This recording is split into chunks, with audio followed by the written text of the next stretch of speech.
Hello and welcome to Instant Transmission, a podcast where we discuss everything Dragon Ball and what petty wish would you make with the Dragon Balls. Tonight we get ready to wrap up the Red Ribbon Army saga as we discuss and review episodes 58 through 68 in Dragon Ball. The excitement kicks up as we meet deadly new villains, meet iconic new characters, and come to the conclusion of the Red Ribbon Army. I'm your host Dayton, and once again I'm joined by my co-host Todd. Hi. And just to reiterate, if you haven't been following, this is a continuation of our Dragon Ball series review.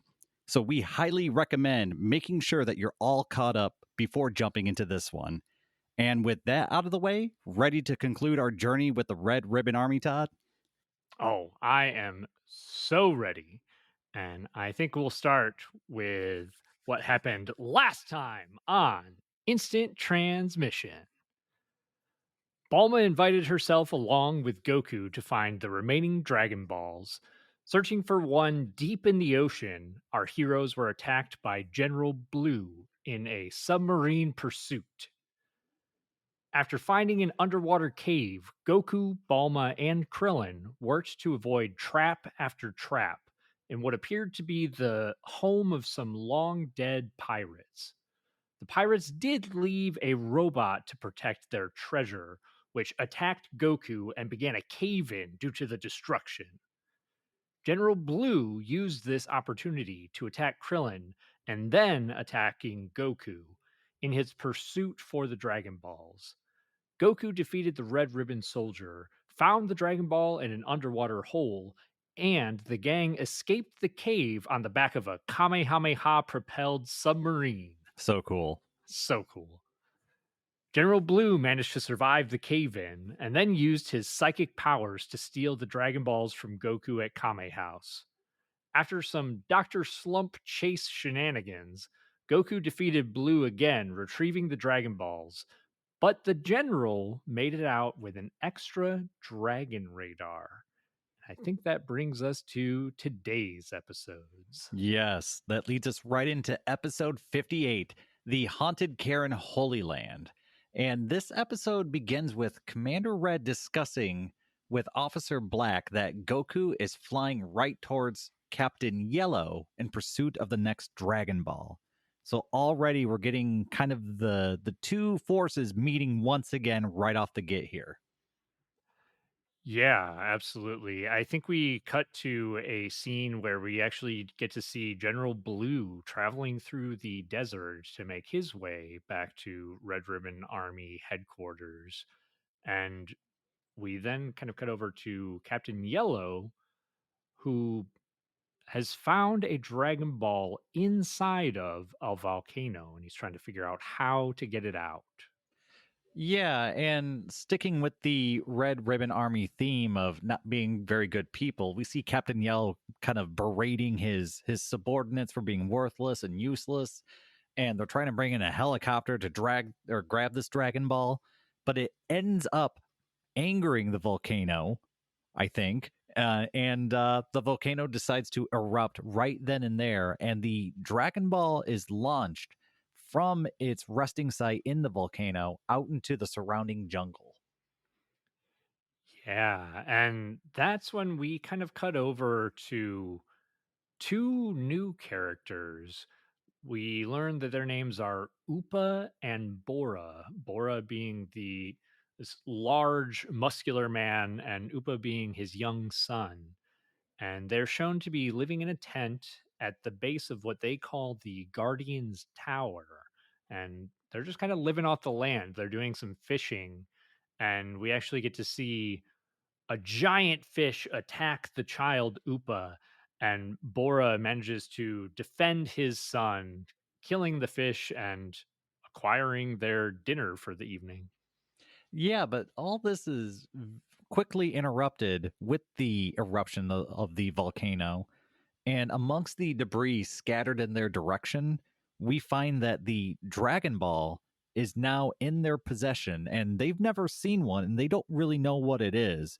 But they are in for a rude awakening when the Red Ribbon Army is on the heels of this Dragon Ball and immediately show up to their campsite.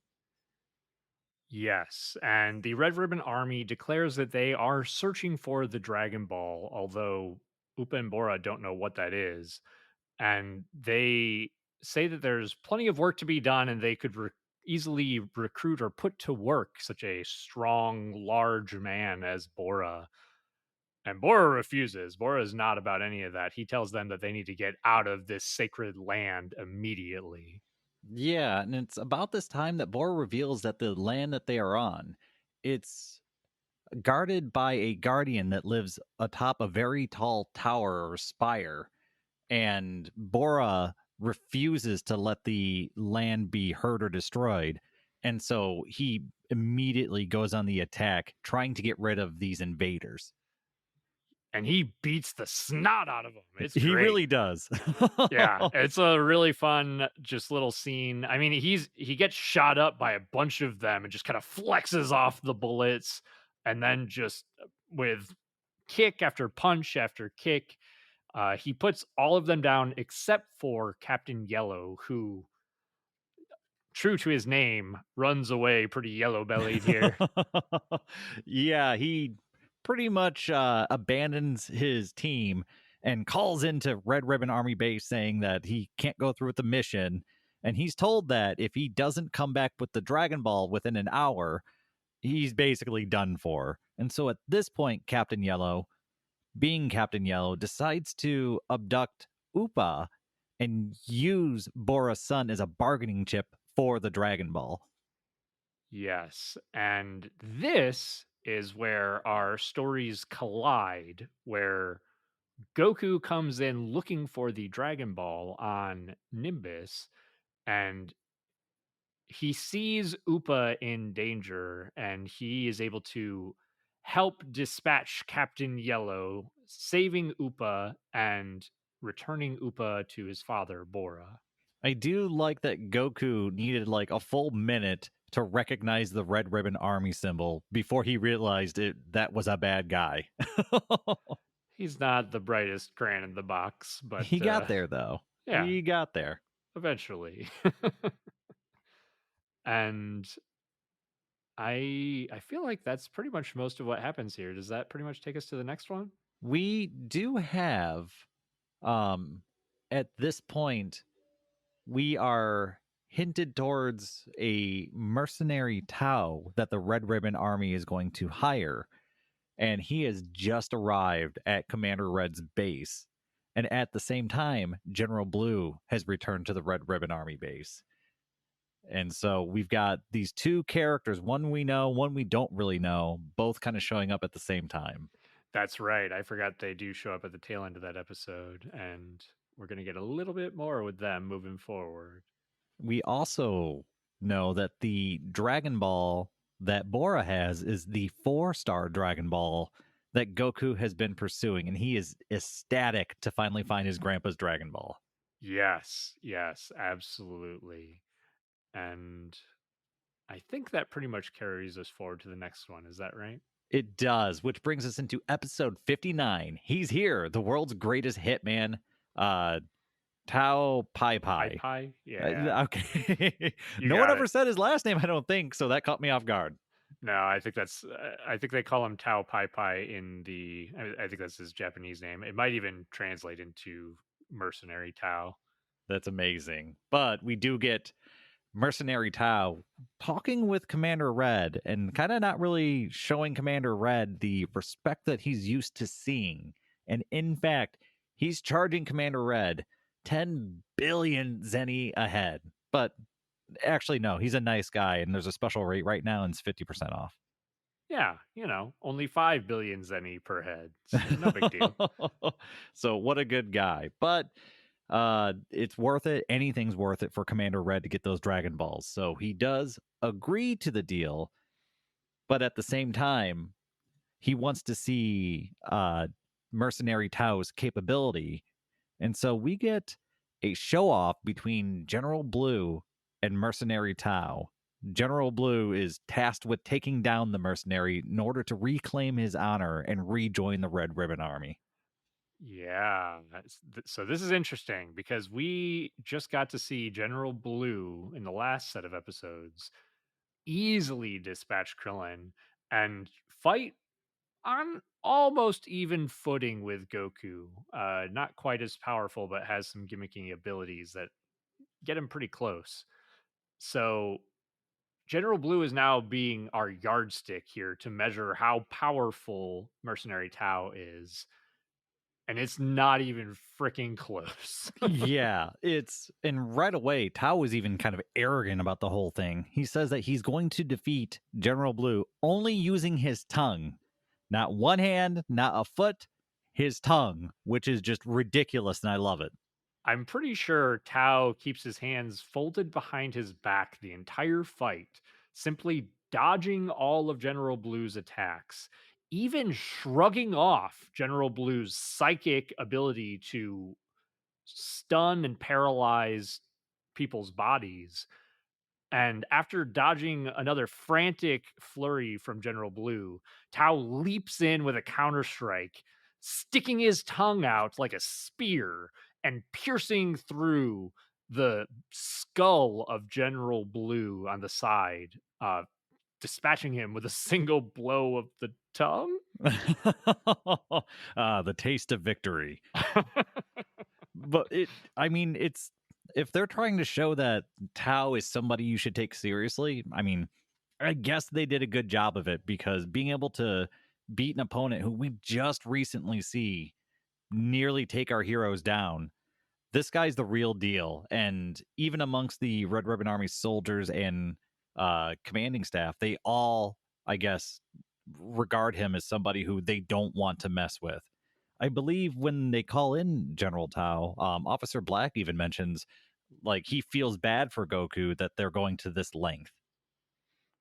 Yeah, yeah, they through the narrative and through the dialogue, they almost go overboard. They go very much out of their way to express how powerful, how scary, how dangerous Tao is, which is good. And using General Blue as that kind of yardstick for measuring his power is brilliant. Like Tao didn't even have to try to defeat Blue, so Hmm. we're really And getting I that. think I think the only thing I'm a little upset with is I was looking forward to maybe getting a little bit more General Blue, but we can move on. We've seen everything that Blue can do, so I'm okay with it.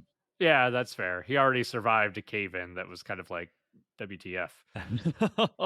But this is my favorite part of Mercenary Tao is he walks outside with Commander Red and they're saying, "All right, Goku's in this direction. We'll get a plane for you. We'll get you out there in no time." And Mercenary Tao says, "No, that's going to take too long. I'm going to travel by pillar." Yeah. And so he pulls a pillar off one of the buildings that they're on, hurls it through the air, and then jumps on it and starts riding through the air on this just flying pillar. It's amazing. I love this too. This is fantastic. He basically asks them, "Can I borrow this?" Pointing to the pillar, uses two precision strikes to perfectly cut this giant pillar out of its place holding up this building and just launches it and leaps on top of it. And also throws it with absolute precision. Oh, the form in that man. He's worth every zenny. Yeah, so this is super cool. I think even in one of the more recent Dragon Ball games, in the Dragon Ball Z Kakarot game, you can actually get, as I think downloadable content, the pillar as a way of traveling through the game, which I thought was super cool. Oh my god, that's amazing. I mean, my thing is it's funny because the world just feels so much more alive and creative when flight isn't a thing. When getting places is now something you have to consider. Yeah, yeah. Dragon Ball really does, especially after watching Super, Dragon Ball in particular does a very good job of fleshing out the world. And I mean, we're only on Earth, right? We're not going through the cosmos or even going through multiple universes. So I think it has a much smaller scale to work with, which makes the world feel more fleshed out. Oh yeah, and there's not a lack of environments either. It's where we've gone to mushroom forests and deserts and bottom of the ocean and ice mountains and we've gone to all these we've been inside D&D dungeons. It's there's Yeah. everything's there. It's amazing. Yeah. It really does have kind of the adventure aspect. I mean, nailed perfectly. It's really well done in that respect. But And after we get our sweet pillar riding scene, we do cut back to Bora and Goku, and the legend of Korin's Tower is being revealed to Goku. And the legend goes that the tower will give a man who can climb the tower unaided a chance to meet the Guardian, and the Guardian will offer them a cold glass of water that will increase their power greatly. And of course, Goku is totally up to this challenge. yeah, he's on board, which is interesting. I want to talk about that a little bit more later too, but I think that basically brings us to Mercenary Tao arriving here as, the In Boran. style, in I, style. I mean, yeah, absolutely. On the pillar Hmm, landing hmm. in the sacred land of Korin. But Mercenary Tao is here for the Dragon Balls, and he's not here to mess around. But Bora is the one who stands up to Mercenary Tao, saying that this is his fight to fight the mercenary. Yeah, and there's a big stature difference between Tao and Bora. Bora being this 6'8" giant burly man, and Tao is, I mean, average height ish and kind of average build, and he's just absolutely towered over by Bora's just bulking muscles and everything. And right away, we see a colossal strength difference between these two combatants. Yeah, right off the bat, Bora brings his spear to bear, and Tao quickly moves forward, grabbing the spear, and Bora can't move it. Tao's holding on to it, even goes so far as to hold on to it with simply 2 fingers, and Bora, with all of his muscles and all of his strength, can't budge the spear. And this, again, it's another great yardstick to measure Tao's power against, because we just watched Bora beat the snot out of the other Red Ribbon soldiers and not give any shits about being shot with guns. So we know he's not a slouch by any means. I mean, I will say any character that can have bullets bounce off of them so far has been a pretty strong character. Yeah, that's kind of the measuring stick in Dragon Ball at the moment. Hmm. But this takes a pretty quick, dark turn at this point where, kind of overpowered and outmatched, we see Bora kind of knocked back and knocked up into the air. And at this point, Tao kind of taunts him and grabs Bora's spear and hurls it up into the air and actually impales Bora, who falls to the ground lifeless.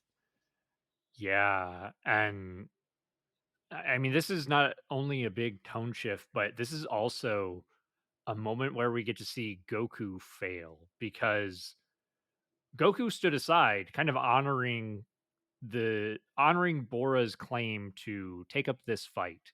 And we get to see, as Goku realizes what's happening, as Goku realizes that Bora is in some serious trouble, he darts forward trying to help Bora, trying to respond in time, and he's too slow. He doesn't get there in time before Tao launches the spear and murders this large behemoth of a man. And we've seen Goku be upset previously, and we've seen Goku get mad, but at this point, I think Goku is pissed, and I don't think there's any other better way to describe it. Goku is very upset, and his eyes are locked on Tao, and he's looking to, at the very least, get even at this point. Yeah, this is I mean, this is great. I love this. This is I mean, for those of us who have watched Dragon Ball Z, we've seen Goku fight in anger many, many, many times to avenge his friends. I think in Dragon Ball, this is maybe the quite possibly the first time. I know I mean, there were times when he fought, in Ader's stead or for Ader, basically, but Ader never got killed. Ader never got really even hurt. He got kind of treated poorly, and so Goku defended him. But I feel like this is a very different situation. It is. It's the first time Goku has kind of gotten to know somebody and watch them I guess, pass right before his eyes, and also partially due to his maybe his own failings, or at least maybe he would look at it that way. Right, he might feel that responsibility. But I think that takes us right into the next episode. Which is episode 60, the match Kamehameha versus Dodanpa. Yeah, the Dodonpa or the Dodon Ray in the dub, as they call it. Okay, yep, Dodon Ray, which I like because I can say that. And so this basically starts us off with Goku versus Mercenary Tao. And this is pretty fun to watch. I enjoyed this. There is a little bit of repeating animation in here, but some of the sequences are a blast as Goku starts the fight off by kicking at Tao, who easily dodges and then counter kicks Goku. But the fun thing here is that while Goku gets clobbered in this first exchange, Goku attempts the same kick, learning from his mistakes, though. Tao even saying, like, ugh, amateur, as Tao tries to kick Goku the same exact way, and Goku dodges this kick. So it's a pretty cool little sequence at the very beginning. I think it started out with a couple good scenes, but I really was bothered by the repeating scenes in this one because there were several. I can forgive a couple, but they it could have been better, especially because they've been building up Tao this whole time, and I was kind of expecting something a little bit more special. We do eventually get it, but we don't really get it here, I feel. Yeah. I can't really argue with you there, especially because I'm in my mind, I'm kind of comparing this to Goku versus Jackie Chun in the tournament because that fight had so many cool moments, and I think it had maybe one or two sequences of repeating animation, but everything felt new and fresh and unique. And Mhm. so this fight is fun, but it doesn't feel quite that level of quality. Yeah, I agree. I will say though that after Goku's kind of knocked down and beaten back, he decides to launch his Kamehameha wave, and I rate every Kamehameha wave. This one, Hmm. pretty good, pretty good. Yeah, Not amazing, but pretty good. All the animation looks good. There's flashing lights and stuff like that, and when he launches the Kamehameha wave, it's almost like time slows down for just a second to appreciate that, and I really like that when they do that. I liked that too. And yeah, I agree. This one definitely felt solid to me.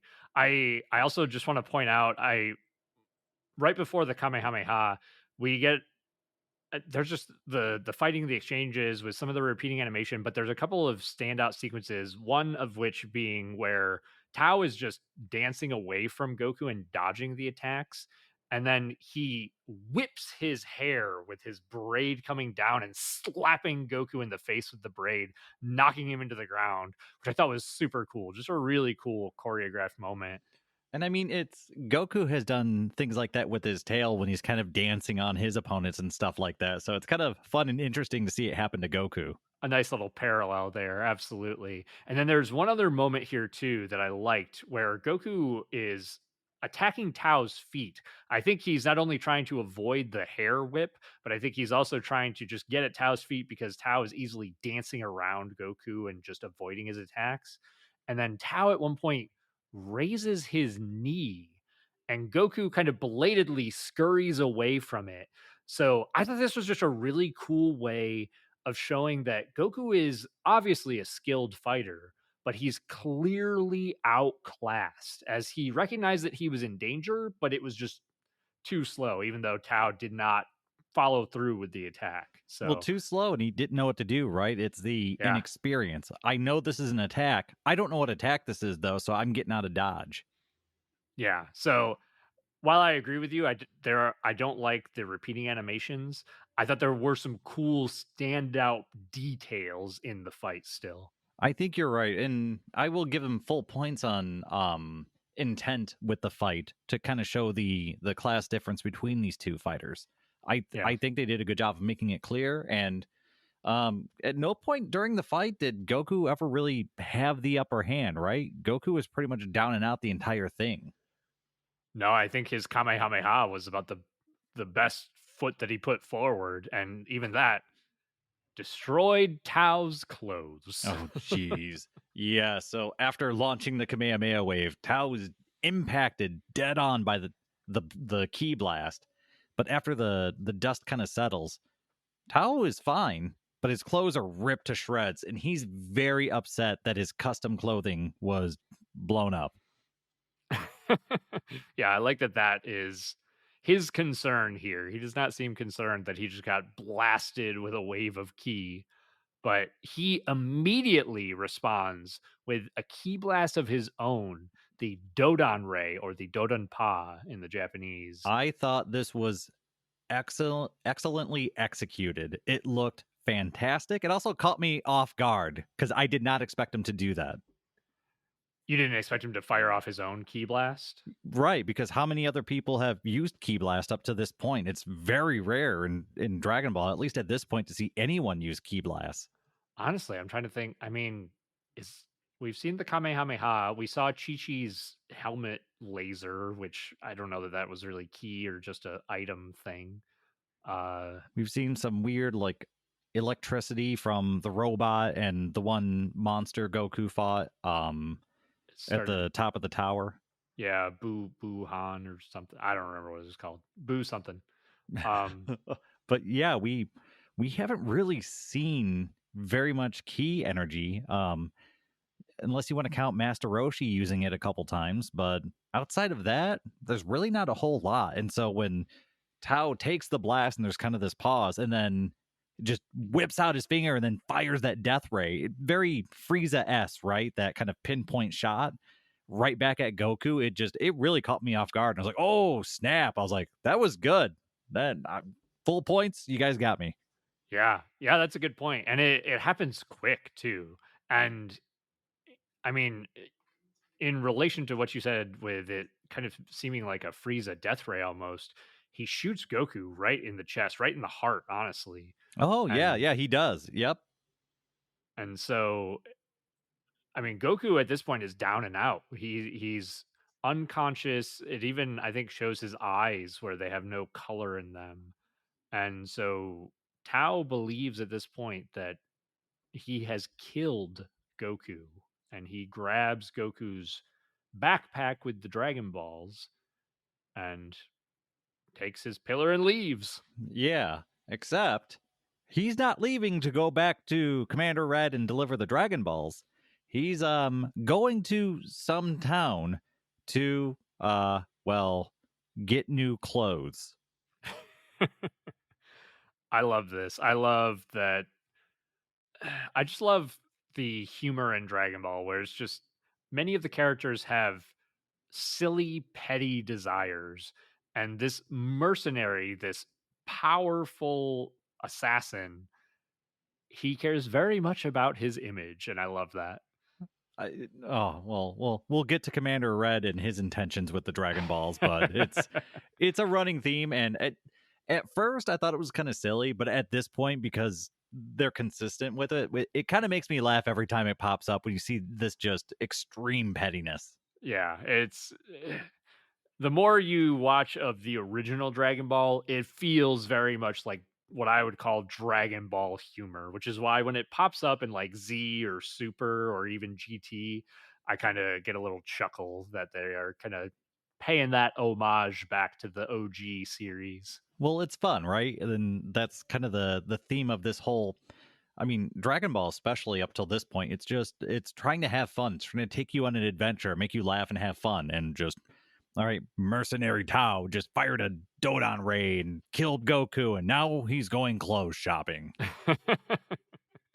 Yeah, I love the tone shifts are wild. And I think I mentioned to you that this set of episodes in particular, in my opinion, is one of the bigger tone shifts in Dragon Ball. I mean, we start off this set of episodes with someone getting murdered, and not somebody. I mean, it's a new character to us, but it is somebody that Goku clearly cares about. So it's a significant death, I would say. Well, and we've seen quite a few either nameless lackeys or we've seen a couple villains get killed or monsters or whatever, but this is the first time we've seen somebody who is I think just universally good get killed. We've seen a good person die. And that's kind of a big deal. It's not just for the baddies at this point, it's coming for everybody. Right. And I like that shift. So we basically move forward with we find that after Tao leaves, Upa ends up burying his father, Bora, and then he begins to bury Goku. And at this point, we find out from the Red Ribbon Army side of things that one of the Dragon Balls was left behind. So Tao only retrieved three of the four Dragon Balls that were in that location. And so they send another soldier to go check on Goku's supposed dead body and find this additional Dragon Ball. And this soldier arrives seeing the Dragon Ball, which seems like it was where the Dodon Ray hit Goku in the chest. And as the soldier goes to reach out to retrieve it, Goku grabs the soldier by the wrist. Yeah, we kind of get this Goku springing back to life, way out of it and mumbling just nonsense. But Goku is alive.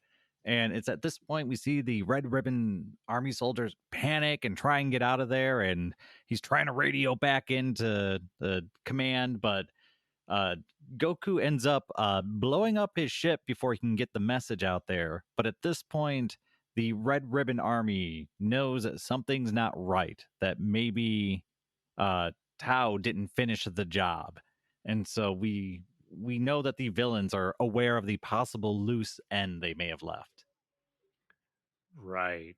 And so this basically takes us to Goku saying, realizing that he might be able to do something for Upa and for his father, Bora, as he kind of gazes at the Dragon Ball. He says, oh, if I get all the Dragon Balls, I might be able to wish Bora back to life. And he says, though, I mean, he's going to have to go through the Red Ribbon Army to get these Dragon Balls. So he thinks, what can I do to get stronger to beat this mercenary Tao? I would also like to bring up that this is the first time in this show I've heard someone bring up a wish that is not completely petty, selfish, short sighted, all the above. This is the first time the Dragon Balls the intention might be to use them for good. And just want to go ahead and give Goku a golf clap at this point because he is not exactly surrounded by role models. No. And I mean, even Goku, he originally was just searching for the Dragon Balls simply because he wanted the 4-star ball. But now he's like, oh, now I have a reason to collect all of them and actually use the Dragon Balls to make a wish. Yeah, and it is okay. So I'm gonna split hairs on this one, but it does feel like a really nice and noble wish.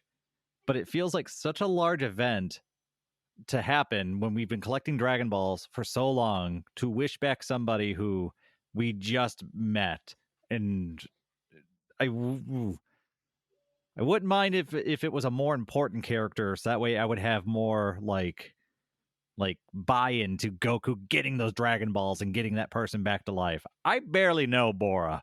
He's a nice guy, but I mean, I don't know, kill Krillin or something. I mean, we'll get there. But yeah, I I'm at least happy that Goku's trying to do the right thing. But to Yeah. do the right thing, you're right, Goku needs to get stronger. And so Goku decides that he needs to get stronger immediately to take on Mercenary Tao. And so he figures the best way to do it is to climb uh, the Korin Tower and meet the Guardian at the top and drink the empowering water. And so he gets his little knapsack together and up the tower he goes. Yeah. And I think for me, as far as the Dragon Balls and the Wish here goes, obviously they're using this as a story beat for why Goku would continue searching for the Dragon Balls, right? It's obviously written into the story that way. And I get what you mean about it. It would feel more important or more impactful to us as the audience if it were Krillin or Bulma or Roshi or whomever. I think the the buy-in for the audience here is that Upa, this young child, is left without a father. And I think that that's kind of the sticking point where it's like, well, is Bora that important? Not necessarily, but Bora's a father to this young child who is now left alone in the wilderness, and that's kind of like the buy-in for me, I guess. Something that Goku can relate to. Yeah. I think he even says something like that, or maybe I'm making that up. But yeah, No, he does. there's He thinks. I don't know where it's at, but he does think to himself like he's left alone, just like I was, and so that's something that definitely does strike Goku. yeah, and that's a good point that there is that parallel between them. So that's probably also where the buy-in is for Goku as well. But I believe that leads us into episode 61, Karen Sama of Karen Tower.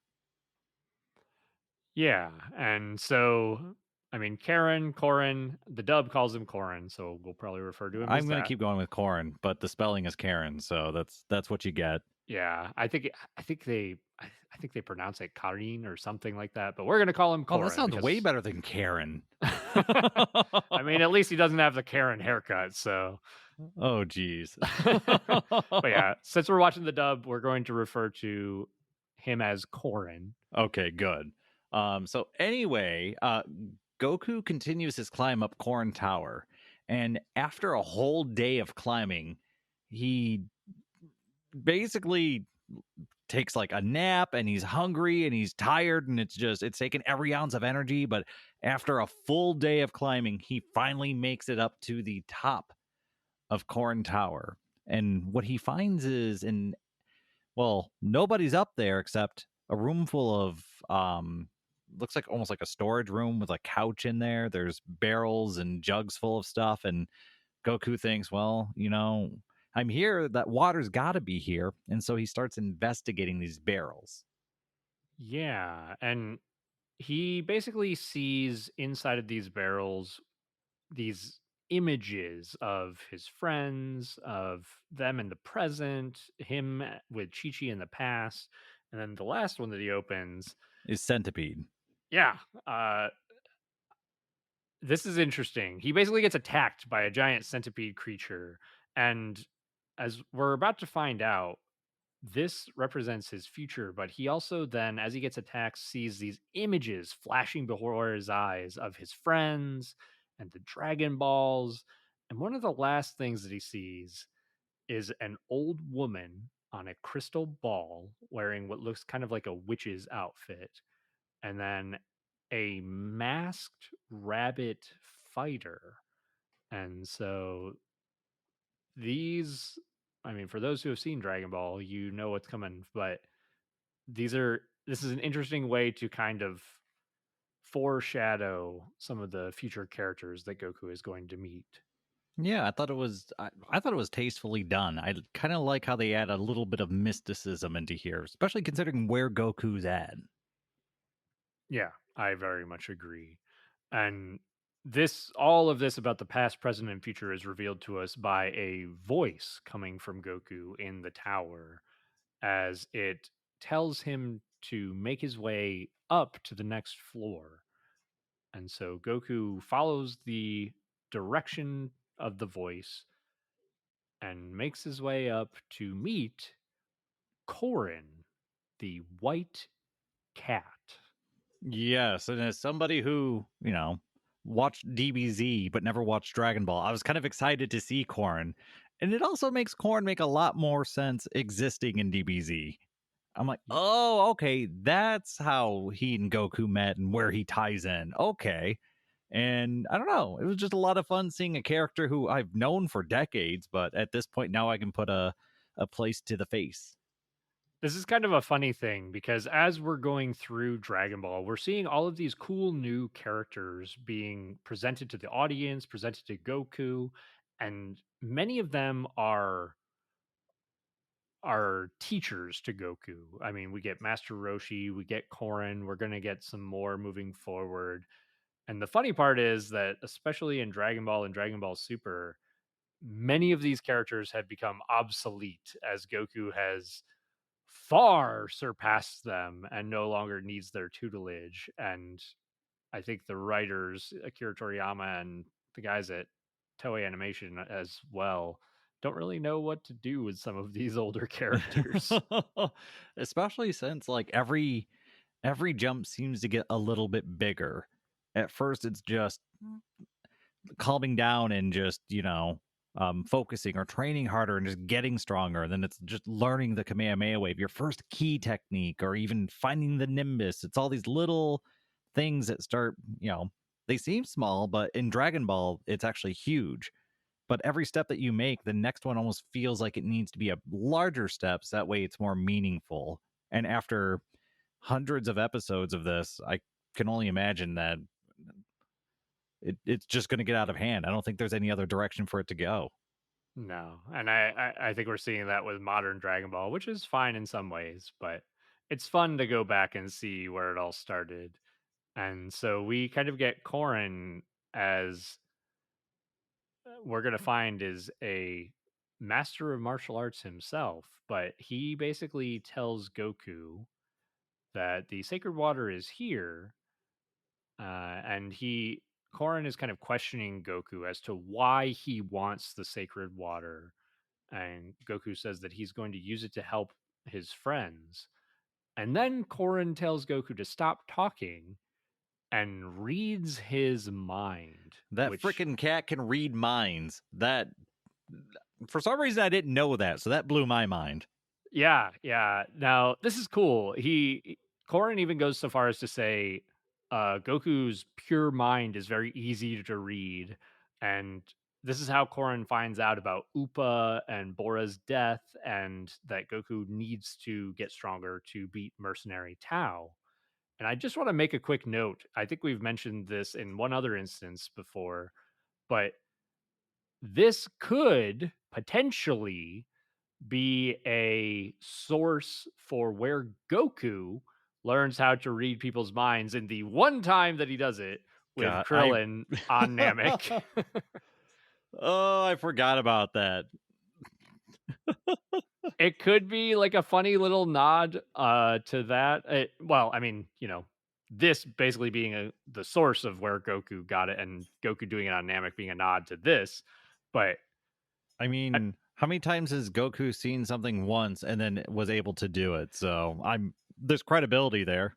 yeah, 100%. But I like that this is here, if only for that little tiny, very thin thread of connection. There's an argument. Yeah, Goku's seen it, which means that Goku can do it. yeah, basically. Oh, geez. But going back to forgetting about Goku reading minds in the future. But once again, this is another layer of mysticism that it adds. It's this cat who can read minds and lives atop a tower and is just kind of awesome. I don't know. I think Korin's awesome at this point. I'm very impressed by the Guardian. And he's super fun and he's almost kind of edgy. He's almost kind of taunting the way he talks to Goku, where he's I don't know, he's almost like challenging Goku with every statement that he makes. Like he's trying to poke and prod and figure out the real Goku and get him to do stuff or I don't know. There's just some sort of temperament he has with Goku. Maybe I'm reading too much into it and Toriyama just wrote him to be kind of like a cat who's a little bit of a jerk. He's a little bit of a sassy asshole, right? Like Yeah. he's kind of fun in that way. Like I like him in that way, but he's definitely kind of pushing Goku's buttons right off the bat. And Korn eventually says, "Well, the sacred water's right over there. It's on that pedestal, and it's in this fancy, elaborate bottle." And Korn's like, "Yeah, go for it. Have a drink." And Goku basically attempts to grab the water, and then Korin shoves his staff right up Goku's butt and knocks him away from the water. Yeah, and Goku is of course perturbed like, "Hey, why did you do that?" And so Korin's like, "Nah, go ahead, have the water, go ahead." And so once again, when Goku tries to drink from it, Korin gets in the way. And so at this point, it's pretty clear that if Goku wants to drink this water, he's going to have to get it from Korin. And from here, we get this kind of crazy Goku chases cat scene where Korn is just easily dancing around Goku and just having fun with him. Yeah, and this is interesting. I mean, we know already how powerful Goku is, and I mean, Korin's just better all around. This is kind of what we're finding out as Korin is now apparently a martial arts master, and Korin even is giving Goku advice throughout this chase sequence. He says, "You're reacting to me. Learn to anticipate your opponent's actions," which is I like this a lot because this is kind of the building blocks, the foundation of the lessons learned as Goku learned to become a martial arts master. Yeah, and I like this too because it's Goku's being trained without him really knowing it. Oh yeah. Goku's been kind of enroped into this, and it's you're getting life lessons from. I mean, I don't know where Korin has learned all of his martial arts stuff from, but hey, it's pretty cool. He's the spirit guardian at the top of the tower or whatever. Right. And Goku eventually asks, after chasing Korn around for the entire day, he asks if has anyone retrieved the sacred water from Korrin after climbing the tower. And Korrin reveals that there was one person 300 years ago, and he believes that it was Goku's teacher. And he reveals that, judging by the way Goku moves, his teacher is Roshi. Yeah, and I think right around that time too, Goku also asks, "How old are you, Korin?"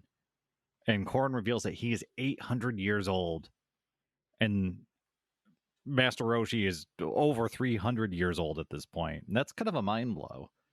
But the next question that Goku asks is, "How long did it take Roshi to retrieve the water from you?" And Korin holds up three fingers, and Goku says, "Wow, 3 minutes? That's impressive." And Korin says, "No, 3 years it took Master Roshi to retrieve the water from Korin." And at that point, it's just almost like a dagger to Goku's gut. He's like, "I don't have time for that. I'm getting this water immediately." Yeah, I mean, Goku doesn't want Upa to live out in the wild for 3 years while Goku's up here training with a cat. Like, he wants to get those Dragon Balls and get Upa his father back as quickly as he can. And I thought so, that was a cool tie-in though, with Roshi being the first one to go up to that tower, and it was kind of unexpected too. I was just like, "Whoa, that's a kind of a badass reveal." yeah, I like this. I like this because I mean, it basically, and this is kind of the trend for Goku, right? Where Goku leaps from master to master to master to master. And he went from Gohan, Grandpa Gohan, who trained with Roshi, to Roshi, who trained with Korin, and now to Korin.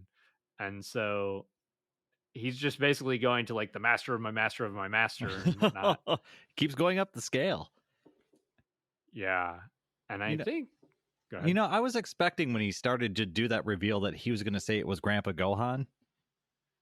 I was kind of expecting that, so it definitely caught me off guard when he said Roshi. Yeah. Yeah. Grandpa Gohan would have been another good reveal. But I mean, Roshi's a cool one because it's also the first time that we find out that Roshi is 300 plus years old, which is kind of crazy. Like, what does that mean? Yeah, that's weird.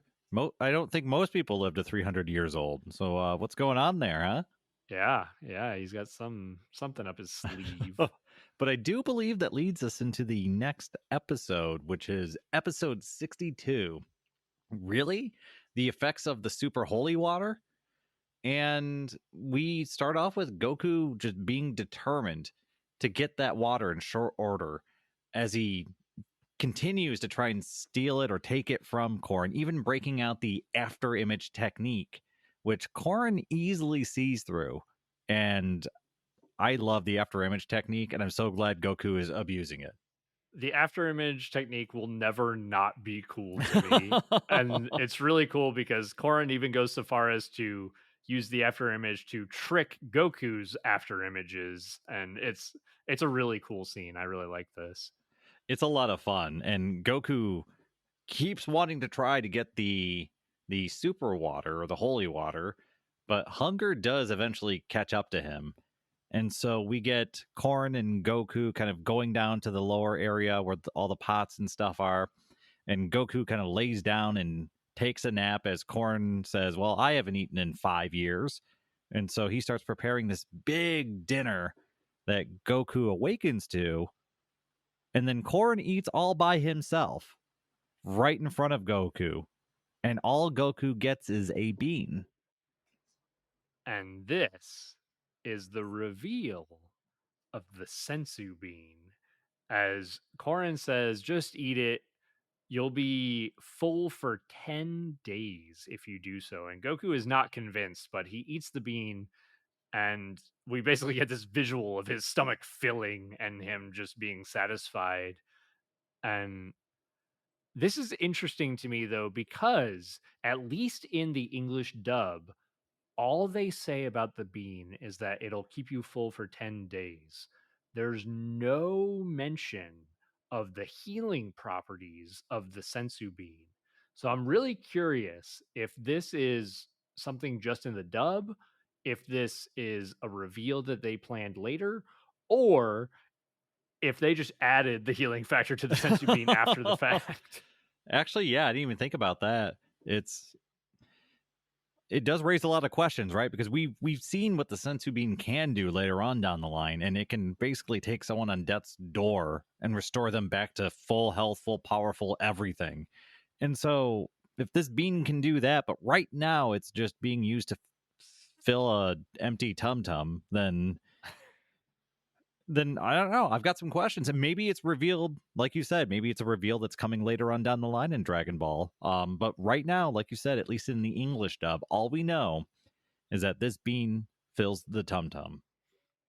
Yeah. And so this basically gives Goku the gas he needs to continue chasing after the sacred water. And so it does, however, stop. Well, Korin decides to stop the chase as he takes Goku's Dragon Ball and chucks it off the side of the tower. Yes, and Goku is of course very upset and just leaps down to the spire leading up to the lookout, I guess, or not the lookout, Corn's digs. Yeah, we're not at the lookout yet. Not yet. And Goku is frantically running down the tower to try and get to the bottom to find the dragon. Honestly, I laughed because that is such a Goku move. It took him a whole day to go up that tower, but the Dragon Ball was thrown off, so he's going to run down the tower. And he does, by the way, run down the tower, quickly finds the Dragon Ball, and starts running back up the tower. It cracked me the hell up. It's pretty excellent. I mean, he does so quickly too, and he even does so fast that Corin is shocked by it. Corin says that it took him only 3 hours round trip, which we saw it take more than a day for him to do it the first time up the tower. And so, I mean, maybe honestly, maybe there is something even just right here to show that the sensu bean did something for Goku and that he basically got that Zenkai boost from, well, what we now know to be his Saiyan heritage. But I don't know. It maybe it's just them showing that Korin's training is doing its due diligence on Goku's body as well.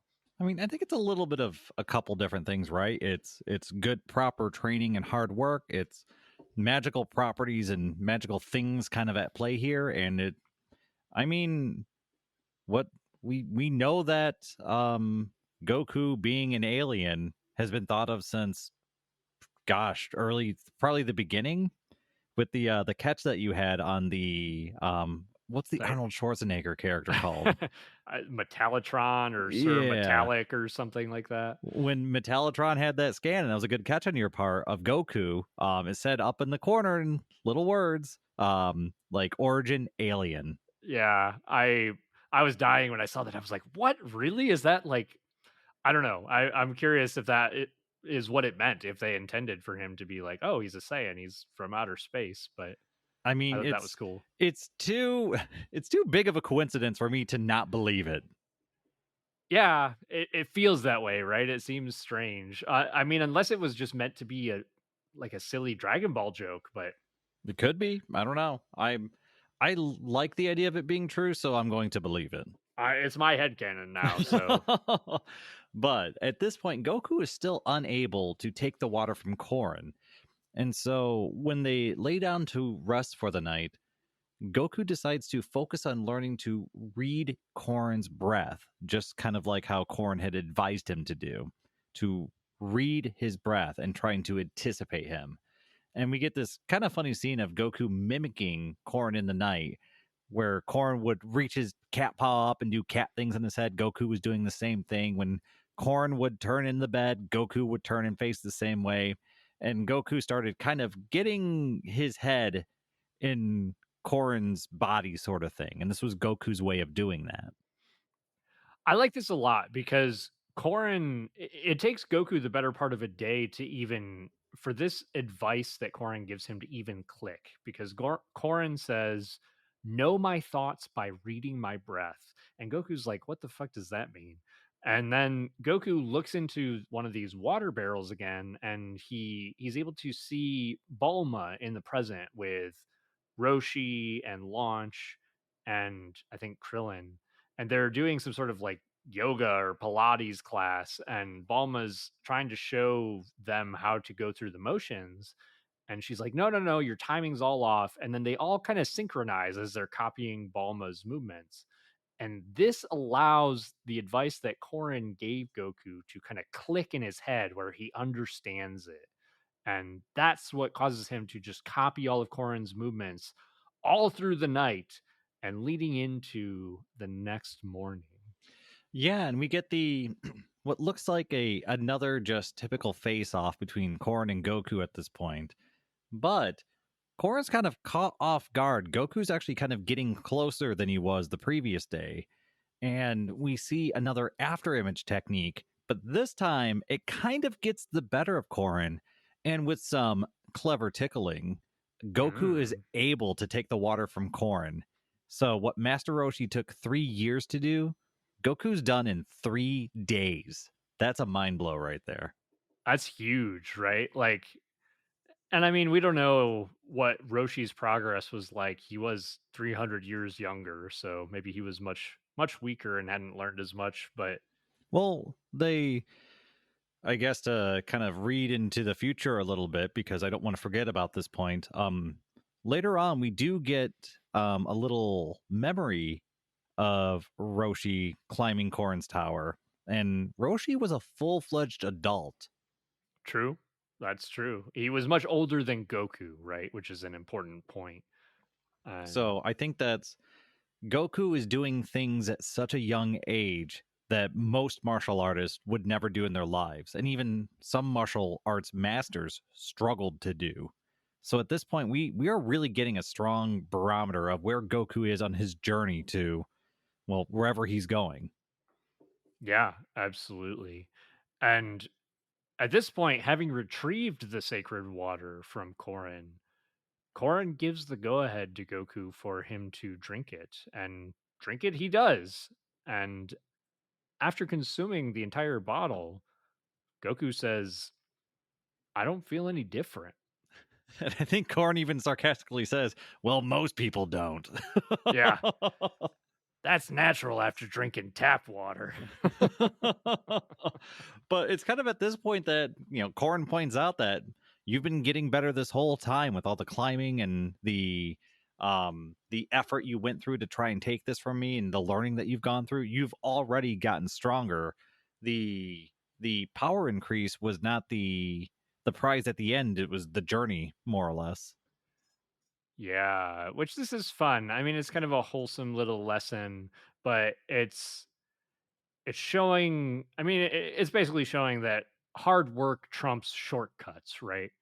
And I mean, I like it. I like this lesson. I like the idea that Goku had to put in the effort and just work hard to get stronger, get faster, get smarter. And And I do like that there's some attention to detail that comes back later with the all the climbing and all the effort that Goku put in to drink the tap water that caused that power increase. I like that this comes back into play pretty soon again, and I really like this tie-in. yeah, I did. I think basically this episode wraps up more or less with that, and then us getting a quick shot of Tao with his new outfit ready now that the 3 days had passed for the tailor, and Tao kills the tailor and gets his outfit. Yes, it's very Uh, important that y- Taylor asked to be paid for what he did, and that's just way out of line. yeah, I mean, not what Tao wants anyway. But But at the same I time, we get Goku heading down the tower. And so we kind of have a collision course between Mercenary Tao and Goku once more as Mercenary Tao gets ready to head back off to collect the final Dragon Ball from Goku's quote unquote body. Yeah. So I briefly want to talk a little bit about Goku here and his motivations because in my mind, I'm comparing this instance of Goku getting stronger to the instance where he gets the Super Saiyan God power up in both Dragon Ball Super and in the Battle of Gods movie. And I think particularly in the Battle of Gods movie, Goku is upset that he got the god power up and it wasn't something that he earned. And so this instance, as I'm kind of thinking it out now, this might even be one of the instances where he learned that lesson, where he initially was like, "Yeah, give me the sacred water. Like, it'll make me stronger. I want it. Give it to me." But Korin basically said, there's no shortcuts. If you want to get stronger, you put the hard work and the effort into it, and that's how you succeed in life. And so uh, at first, I was thinking this was kind of like a weird contradiction in Goku's character because he just wanted the shortcut. But maybe this is the moment in his life where he learns that lesson. And that's why he acts the way he does when he gets the Super Saiyan God power up. I didn't even think about that. And I think that's a great point. And I mean, Goku's entire childhood, his whole life, everything has been about that hard work to the next big moment, right? But this is one of those moments where the quick power up um was like there he was thinking about it, it was on his mind, but he was taught that that's not a way to solve your problems. And so you're right, when he gets that power up from the Super Saiyan God The ritual, ritual. um I think that plays right into this. And Korn is definitely going to be one of those characters that had a big influence on Goku when he was young, and he's going to carry those lessons with him throughout the rest of his life. If anything, I almost wish they would have made a reference to that in Super or something like that, kind of that call back, because that would have been just a fantastic. And the whole time with Super, they were trying to reference Dragon Ball and draw those connections, but this would have been a very good one and a meaningful one. God, yeah, that would have been really cool. Even if they had like a 15-second flashback of Korin just like giving him the sacred water and then saying like, "No, you got stronger on your own by climbing the tower, chasing after me. All of that was you and your hard work." That would have been a really cool moment and a really cool flashback. It could have been a lot of fun. And I don't know. I think after rewatching Dragon Ball, I might even have to watch Super one more time to really appreciate what maybe they did well that maybe I'm overlooking at this point, because they definitely had original Dragon Ball on the mind. And the Yeah. stuff that I didn't like stands out, of course, because it feels way out of place. But you don't, I guess at this point, I don't know if maybe there was some subtlety that maybe I did overlook that I'm not giving Super some credit for. Yeah, there are definitely some good nods and references. There's one in particular that they did. I think that we might have overlooked when we recorded the episodes, but We haven't gotten to it in Dragon Ball yet. It's basically a reference to something with Grandpa Gohan, though, and when Goku meets Frieza in Baba's location, it's pretty cool. I'll talk about it when we get to the Grandpa Gohan part in Dragon Ball more. Oh, geez. There's a lot more Dragon Ball for us to go through, though. Not Yeah, just this tonight's episode, but just in general. But we're not even halfway through yet. we're getting close. We're a little bit more than a third of the way through. There we go. But I think that leads us into episode 63, which is Son Goku's counterattack. And we get Tao arriving in style once again at the base of Korn's tower, finding Appa on his own. Tao grabs Appa and starts demanding the location of the Dragon Ball, and then actually grabs this child who is literally twice the size of his hand and just hurls him towards Korn's tower, but is saved from impact just in time by Goku. You gotta like a dramatic entry. I mean, yeah, it's a lot of fun to have those here. And this is Goku again showing up in the nick of time on Nimbus to save Upa. And this leads us into our round two fight with Tao versus Goku. And Tao starts the fight off with some smack talk saying, "All I need is 3 seconds to kill you." And we're going to see that that is quickly not the case. Yes. As soon as the battle begins, Goku is able to land a blow on Mercenary Tao, knocking him into the air, and then Goku leaps up and knocks Mercenary Tao into the base of Korn's tower.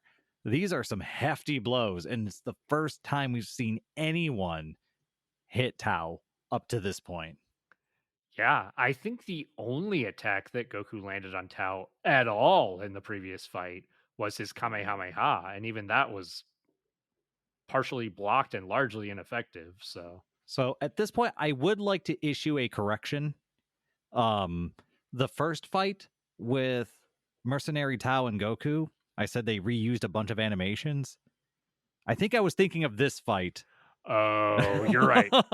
They used some when Goku was like reaching at Tao's feet and stuff. I think that that was probably the worst offender in the first fight, but this one has a lot more repeated I animations. You're definitely right. need to make that correction because I actually have the note here now that says this fight has so many reused animations. So this is what I was thinking of when I was thinking of the earlier fight. The earlier fight is better than I was giving it credit for. This is the one that I really want to point out and say that this is a very poorly animated episode, which is unfortunate. That makes more sense to me because I actually felt like that first fight had some pretty cool standout moments, most of which were the ones that I brought up, but this one definitely has some repeating animations. I mean, some of the worst offenders show up 3 or 4 times, I'm pretty sure. It's bad. It's one of those ones where you notice it used a second time. It's like, all right, whatever. But at the third time, it's I'm not really cutting you any slack for using the same animation 3 times in an episode. I'm sorry, all bets are off. I do have to knock Dragon Ball on this episode. And it should have been an awesome fight, but instead we get a lot of reused animations. And you can tell that they had what was it? There's like a running kick that I believe either Goku or Tao does, and they reuse it I think 4 times, and the first couple I think 2 or 3 times it's just the running part of it, and then they play a little bit further where they get to the kick point afterwards, and it's just Oh, so just oh I noticed it. I didn't make notes about it in that detail or that level of detail, but it was definitely obvious to me, and I was cringing a little bit because honestly though, because I it might be my own problem because I keep comparing everything in my head to the Goku versus Roshi fight, which was just so good, spectacular. so freaking good. Oh Yeah, so when the quality has now started to dip on some of the big fights, I'm a little bit disappointed. yeah, and like I said, correction: the previous fight with Tao very good. This fight with Tao very bad. I did not enjoy watching this fight, unfortunately. Yeah, I don't blame you. I'm gonna touch on a few of the points here in the fight where, I mean, like you said, Goku kicks Tao into the tower, and Goku also reveals to Tao that he climbed the tower and drank the water, which Tao believes that that's why he's so much stronger. But We also get Goku stopping a ki blast with his hands, which is really cool. We get Tao unleashing his Dodon Ray, and Goku actually stops it. Mind you, his hands were look like sunburnt afterwards, but Goku actually stopped a ki blast with his hands convincingly. And I thought that was a really important point to touch on because this is one of those things that sets the foundation for things way later on down the line. yeah, this is cool. This is not something that we've seen. I honestly, the closest thing that we've seen is Tao doing the cross block to block the Kamehameha, but I feel like this is more significant. Goku damn near stopped the entire ki blast, just kind of hurting his hands a little bit. But Yeah, it's not just, like I guess just taking the attack, right? Like that's what I kind of view the cross block is I'm just gonna just let it hit me and then hopefully I'll be all right on the other side. Goku controls the blast and stops it, which is just freaking awesome. yeah, it's really cool. It's a cool moment. And Goku even goes so far as to tell Tao that his Dodon Ray won't hurt him anymore. And at that point, Tao is kind of running out of options. So he decides to pull out a capsule, which releases a sword. And Tao begins swinging and attacking at Goku, Goku dodging the sword. This I thought it was something a little bit weird or interesting to me about this sword, at least in the dub with the sound effects, because the sword itself looks like a big scimitar, a big metal scimitar or something like that. However, when the sword is being swung, it both looks and sounds like I mean, it sounds like a damn lightsaber, to be honest. I thought the same thing. I was just like, is this an energy sword? Is this a technique? What is this? I was wondering, and I was like, I made a note. I was like, maybe Tao's infusing the sword with his key, but they don't really tell you anything about that. It just felt a little bit weird. Sometimes it's just rule of cool. It's like, you know what? Hold on. This sword isn't cool enough. Just how about some lightsaber? Star Wars came out not long ago, right? Lightsabers. We're into that. I mean, shit, man. Lightsabers are never not cool, so I'll give him a pass. I mean, I thought it was fun. And at this point, it's Tao kind of being desperate, right? And something that I don't think he's probably used to. And so I think he even mentions that it's kind of absurd that he has to go to these measures with just a boy. Yeah, he's pretty frustrated about that. I think it's really hurting his ego here. And Upa seeing Goku kind of in trouble with the sword that Tao is using at this point, Upa runs into his tent and grabs the power pole that Goku left at the base of the tower when he got defeated by Tao the first time.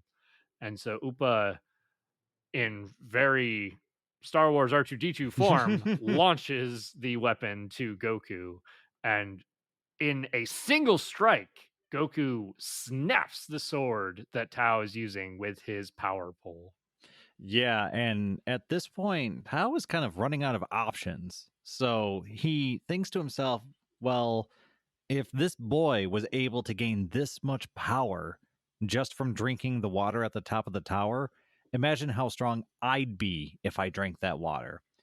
And so we see Tao kind of break from the fight and retreat, I guess, Yeah, up Corrin's tower with the plan to go reach the top and drink this superpower water. I think an important minor detail here is that Tao uses a rock, kicking it past Goku at Upa, and uses that as the distraction to run up the tower. Goku spending that moment to tackle Upa to safety. But Tao is full on ready to murder that child a second time. But yes, so using the child as bait, I guess, or as a distraction, he is now heading up the tower to drink these what he perceives as super water, as the rest of us know is just tap water. Yeah. And I think that pretty much leads us into the next episode. We do have one little Oh, hint of something that might be relevant in the future, and that is Bulma is working on some sort of machine to follow Goku around and see what he's been up to. that's right. I forgot about that. But yeah, that will come up later. And I think that takes us to episode 64. 64, the end of Tao Pai Pai, mercenary Tao. And we get kind of I guess a down scene where Goku and Upa are kind of eating and resting and just, you know, waiting for mercenary Tao to more or less come back down from Korin's tower. And really, they don't have to wait too long. Tao makes it up the tower fairly quickly. And as he gets to the top, he's greeted by Korin, who Tao then demands that Korin give him the sacred water. And Korin tells Tao to look at the wall as he prepares the Oh water. god. And Korin, being a sassy asshole, fills a cup with tap water, picks his nose, sticks a booger in it, and then spits in it. Don't piss off the chef. Everyone knows that. Yeah, I mean, this is pretty gross, but it's also like Tao has it coming. So Korin hands over the holy water, but Mhm. before Tao drinks this holy water, he fires his Dodon ray at one of the pillars up at Korin's digs. The ray hits the pillar and it's made out of godstone or something like that, so there's no damage done to it. And at this point, Tao says, if I drink this water and I'm not stronger, I'm not strong enough to hurt that pillar, then I'm taking it out. And no, he's grabbing a large vase of water or something, a large heavy thing, and he's going to hurl it out the window and crush Upa. Man, I wrote down the line that Corin says in response because I was dying at his delivery. And he basically says, that's pretty weird and disgusting idea, big guy." And it was I don't know why. I just thought that was hilarious, just the way he responded to it. In my head, I'm just like, if you drop it, how do you know he's still going to be there like 30 seconds from now when it finally hits? It's a big ass tower, man. Yeah. Oh my god. But I did think that was kind of funny. But we do get Tao drinking the water and then shooting another Dodon ray at the pillar. But obviously, as we all know, Tao isn't actually stronger. But Korin's able to do some, I don't know, weird guardian magic stuff to cause the pillar to kind of crack and crumble. And this is the evidence that Tao needs to be convinced that the water has had its effect. Yeah. And so, believing himself to be super powered with the sacred water, Corin provides Tao with a black cloud, which is very reminiscent of Nimbus, but in a black instead of a yellowish white color. And so apparently, evil assholes like Tao are able to ride on it. They get their own jerk nemesis. Well, it is appropriately a jerk cloud because Corin then, after Tao rides halfway down the tower, drops Tao through the cloud and on his ass.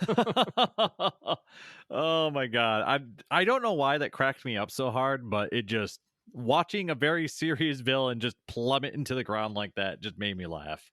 Yeah, it's funny, right? Because in some ways you want the villains to be treated with respect so that they are scary and intimidating.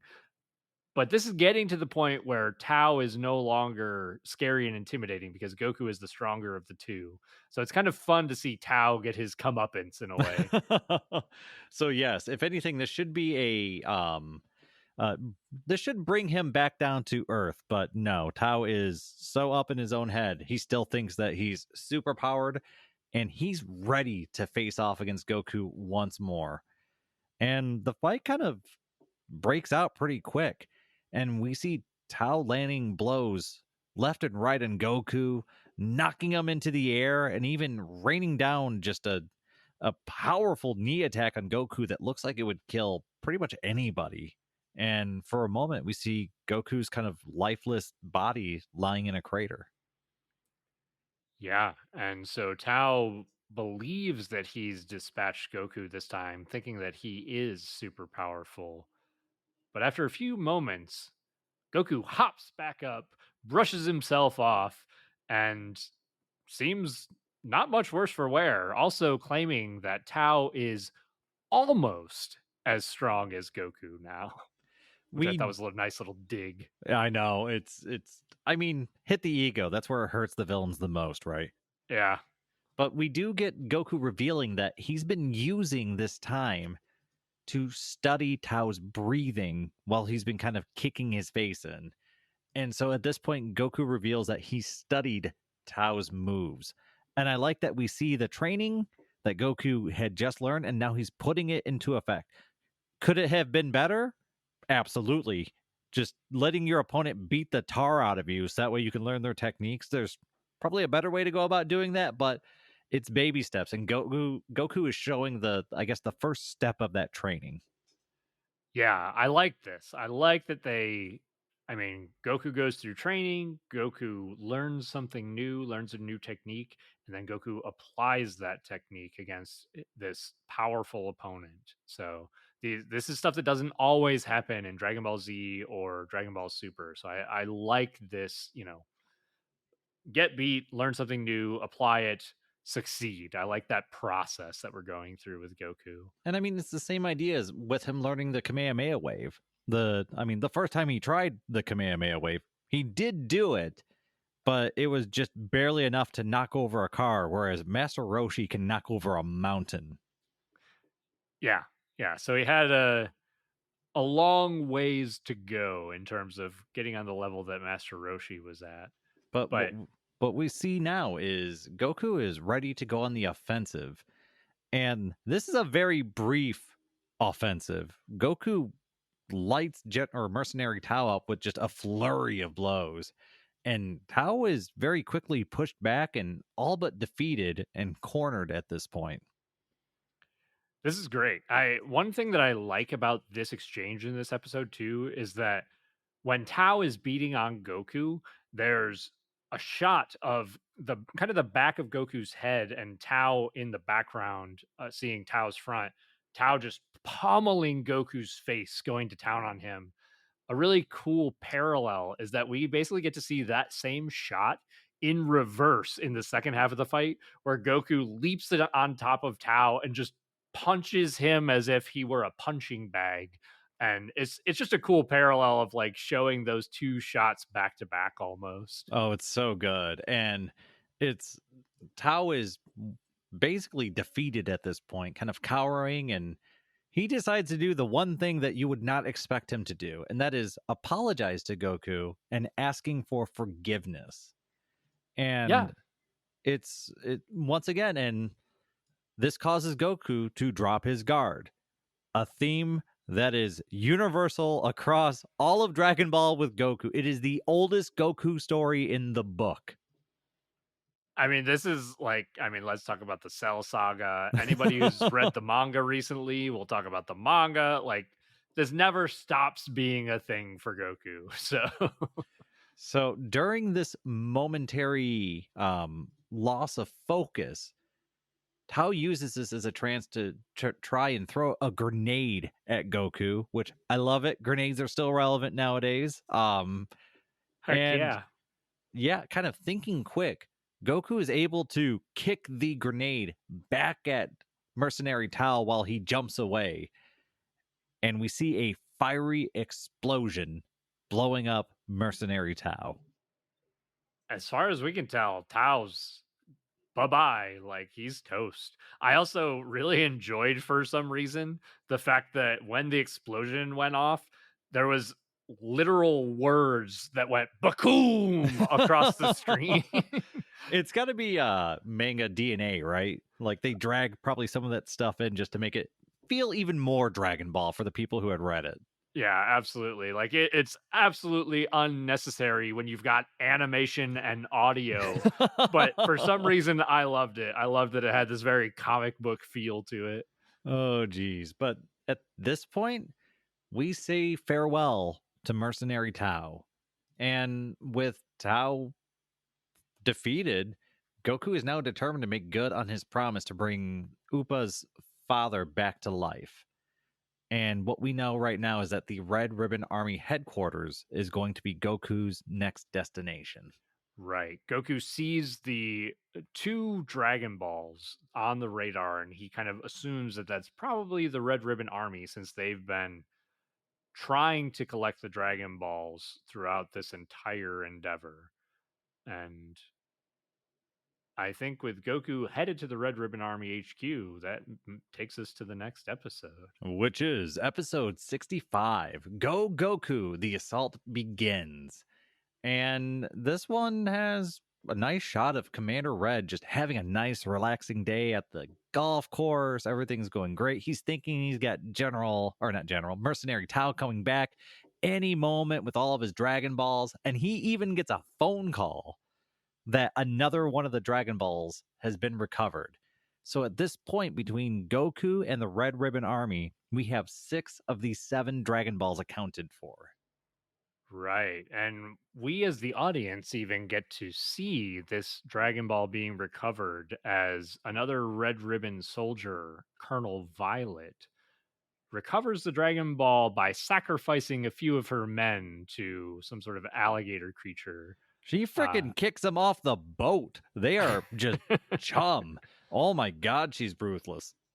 Yeah, and I think that that's a common theme with Red Ribbon soldiers, where we've seen that from General Blue, we've seen that from the other generals and soldiers, and Colonel Violet is no different. She is willing to sacrifice as many people as it takes to get whatever is important to her, and we I quickly mean, find out. Blue killed a guy for missing torpedo shots.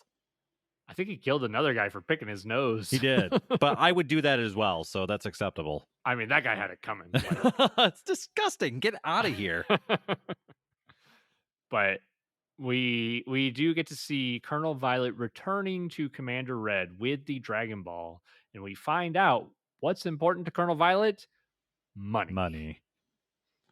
And it's so good. I love I don't know how necessarily like Violet is as a character, but I love that she exists because she just adds more depth or flavor to the world.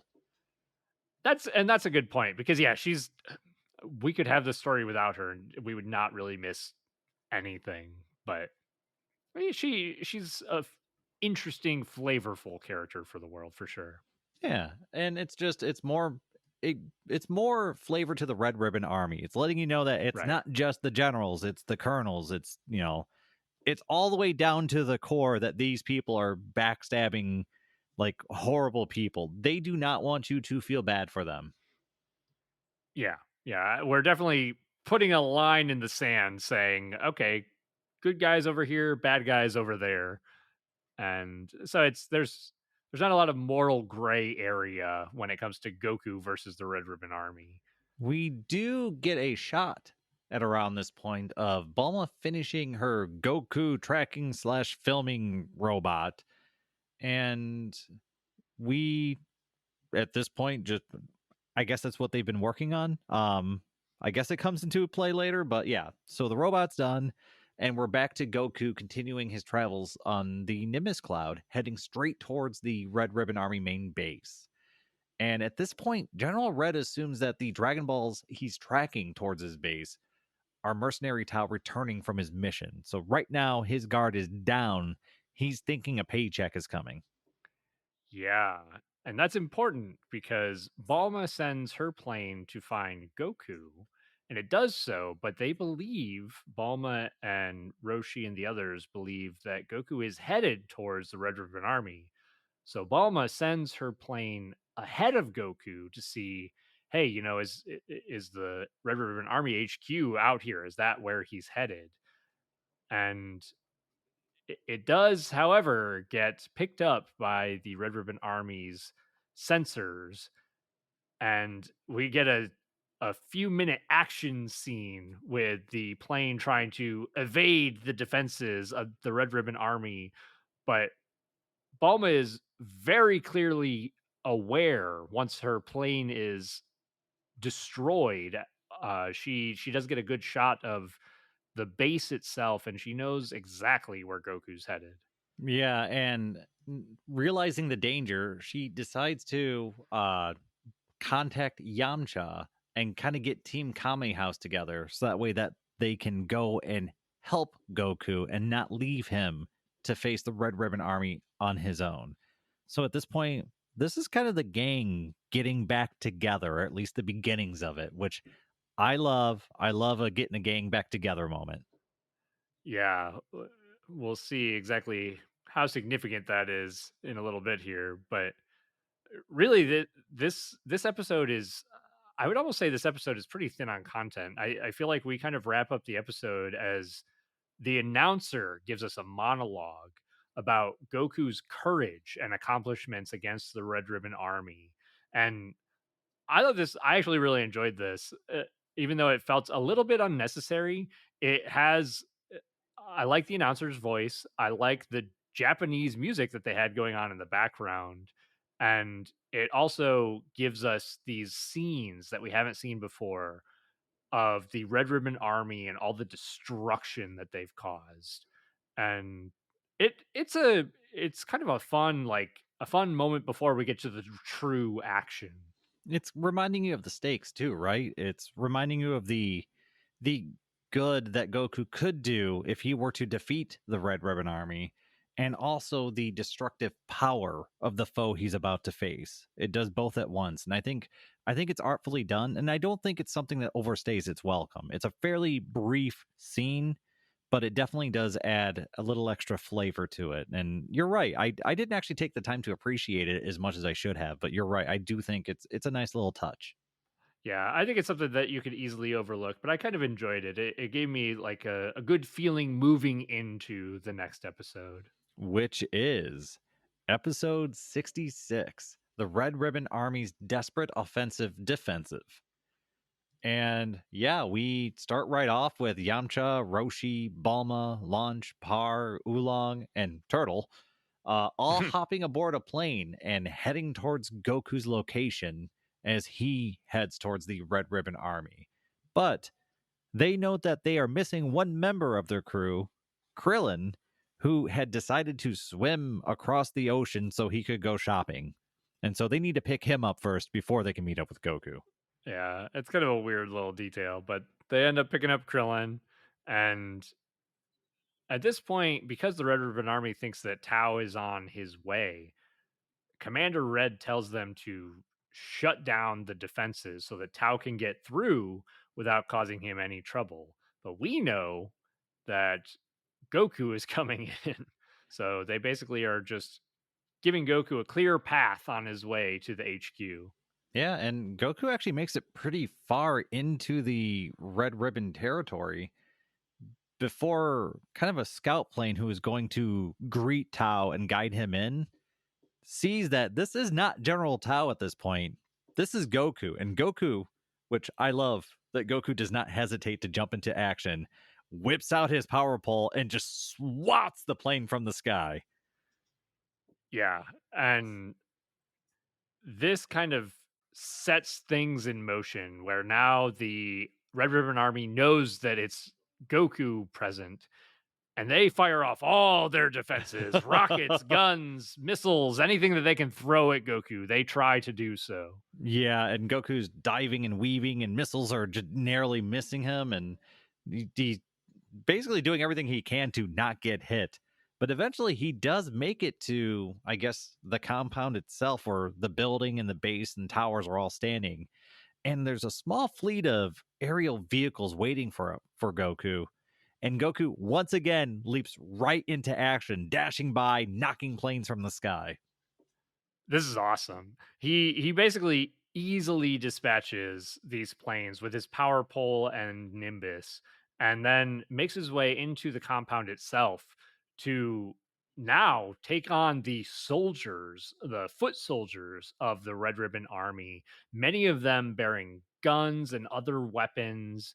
And Goku's being, I mean, he's being shot, he's dodging bullets. At one point, he dodges a rocket that explodes behind him with just a really cool action shot of him being like, "You missed me." Can I say that the pacing of these events is excellent? It Oh, feels yeah. like by the time you've just dodged, uh, pun intended, one bullet, the next one's on its way, and it just rolls really nicely. I was glued to my seat for this just because it was exciting.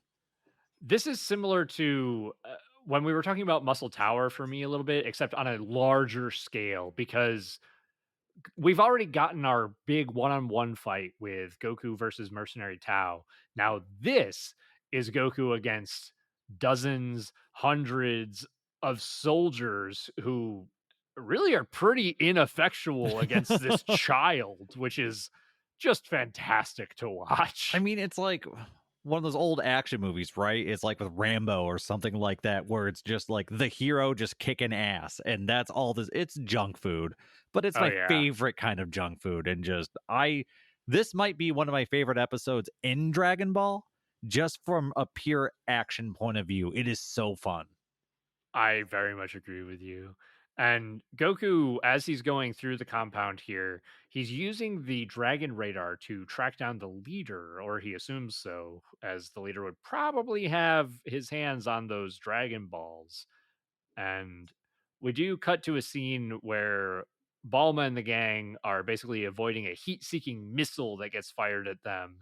And Balma manages to get them to launch their booster on the plane that they're riding away from them, which basically the rocket then trails the booster and hits that instead of their plane, which, quick thinking on Balma's part.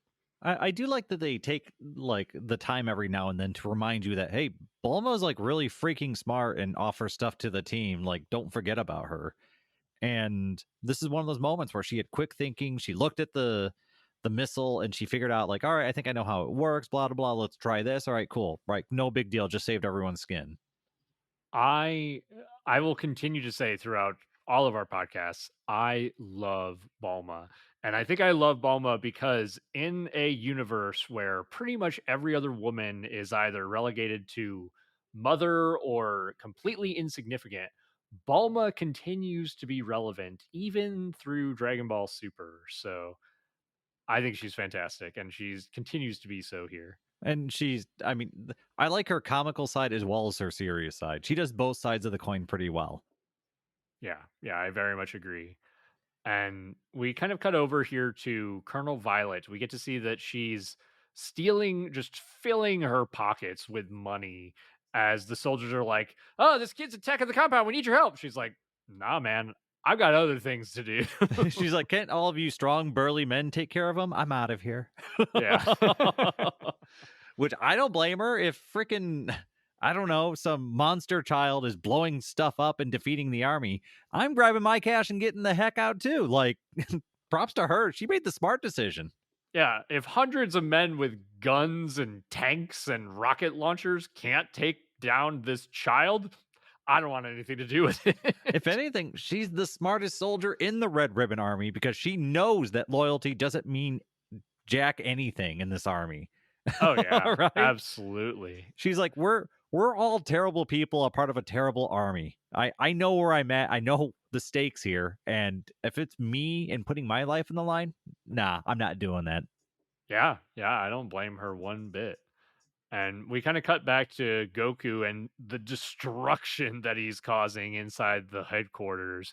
We get to see him fire off a Kamehameha that takes out several soldiers and even damages the headquarters building. Oh, so And many explosions. It's beautiful.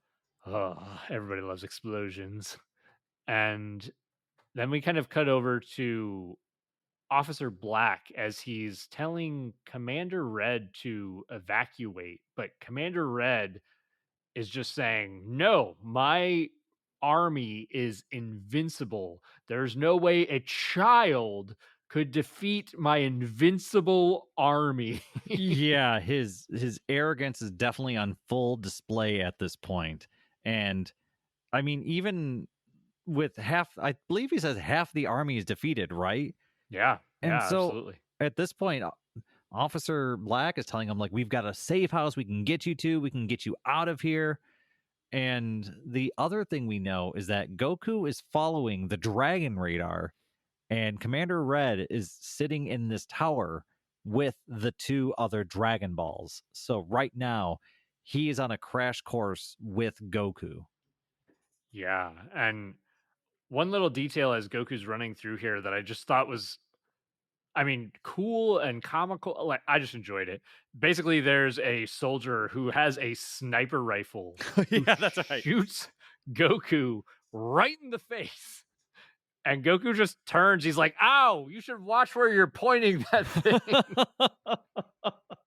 Oh, can you imagine shooting somebody and having them look back at you and be like, "That's annoying. Stop." And a child of all things. He's like 13 or 14 years old here. You're like, "Holy crap." I mean, I do like that the soldier kind of like sits down and kind of like holds his gun back like he's just a child who just got yelled at for firing the BB gun in the house. Like it's Yeah. hilarious. It's like, what am I doing with my life right now? But I do believe that leads us into episode 67. Commander Red dies. Wonder what happens this episode. Is that the name of the episode? Yes. Jesus. Redo Susui Shisu. For those of you who speak, well, my interpretation of Japanese. But yes, Goku continues his rampage, swatting soldiers aside like flies, getting ever closer to the two Dragon Balls and Commander Red. However, the room Red resides in is actually reinforced and seems impenetrable at this point, or at least the floor of the room is. Yeah, at the very least, Goku can't use his head to smash through it for once. He also doesn't know what an elevator is, so he can't enter the room through that. I mean, he'd have to use a button for that. But during the chaos of Goku more or less destroying the Red Ribbon Army, we do get Violet taking the opportunity to help herself to the Red Ribbon Army's safe full of fortunes.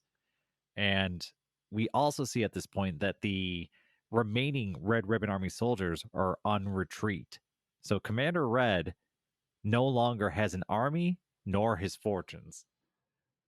Yeah, this is a big deal. Officer Black is trying to tell Commander Red, like, hey, you've got the most important part. You've got the Dragon Balls, but things are falling apart for the Red Ribbon Army, and all because of this child who is destroying everything that Commander Red has worked for.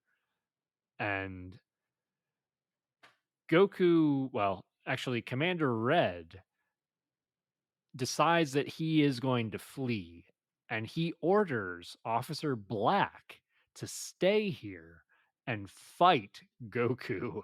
And Officer Black doesn't seem too keen on this idea, but he's willing to comply as Goku breaks into the room through the window.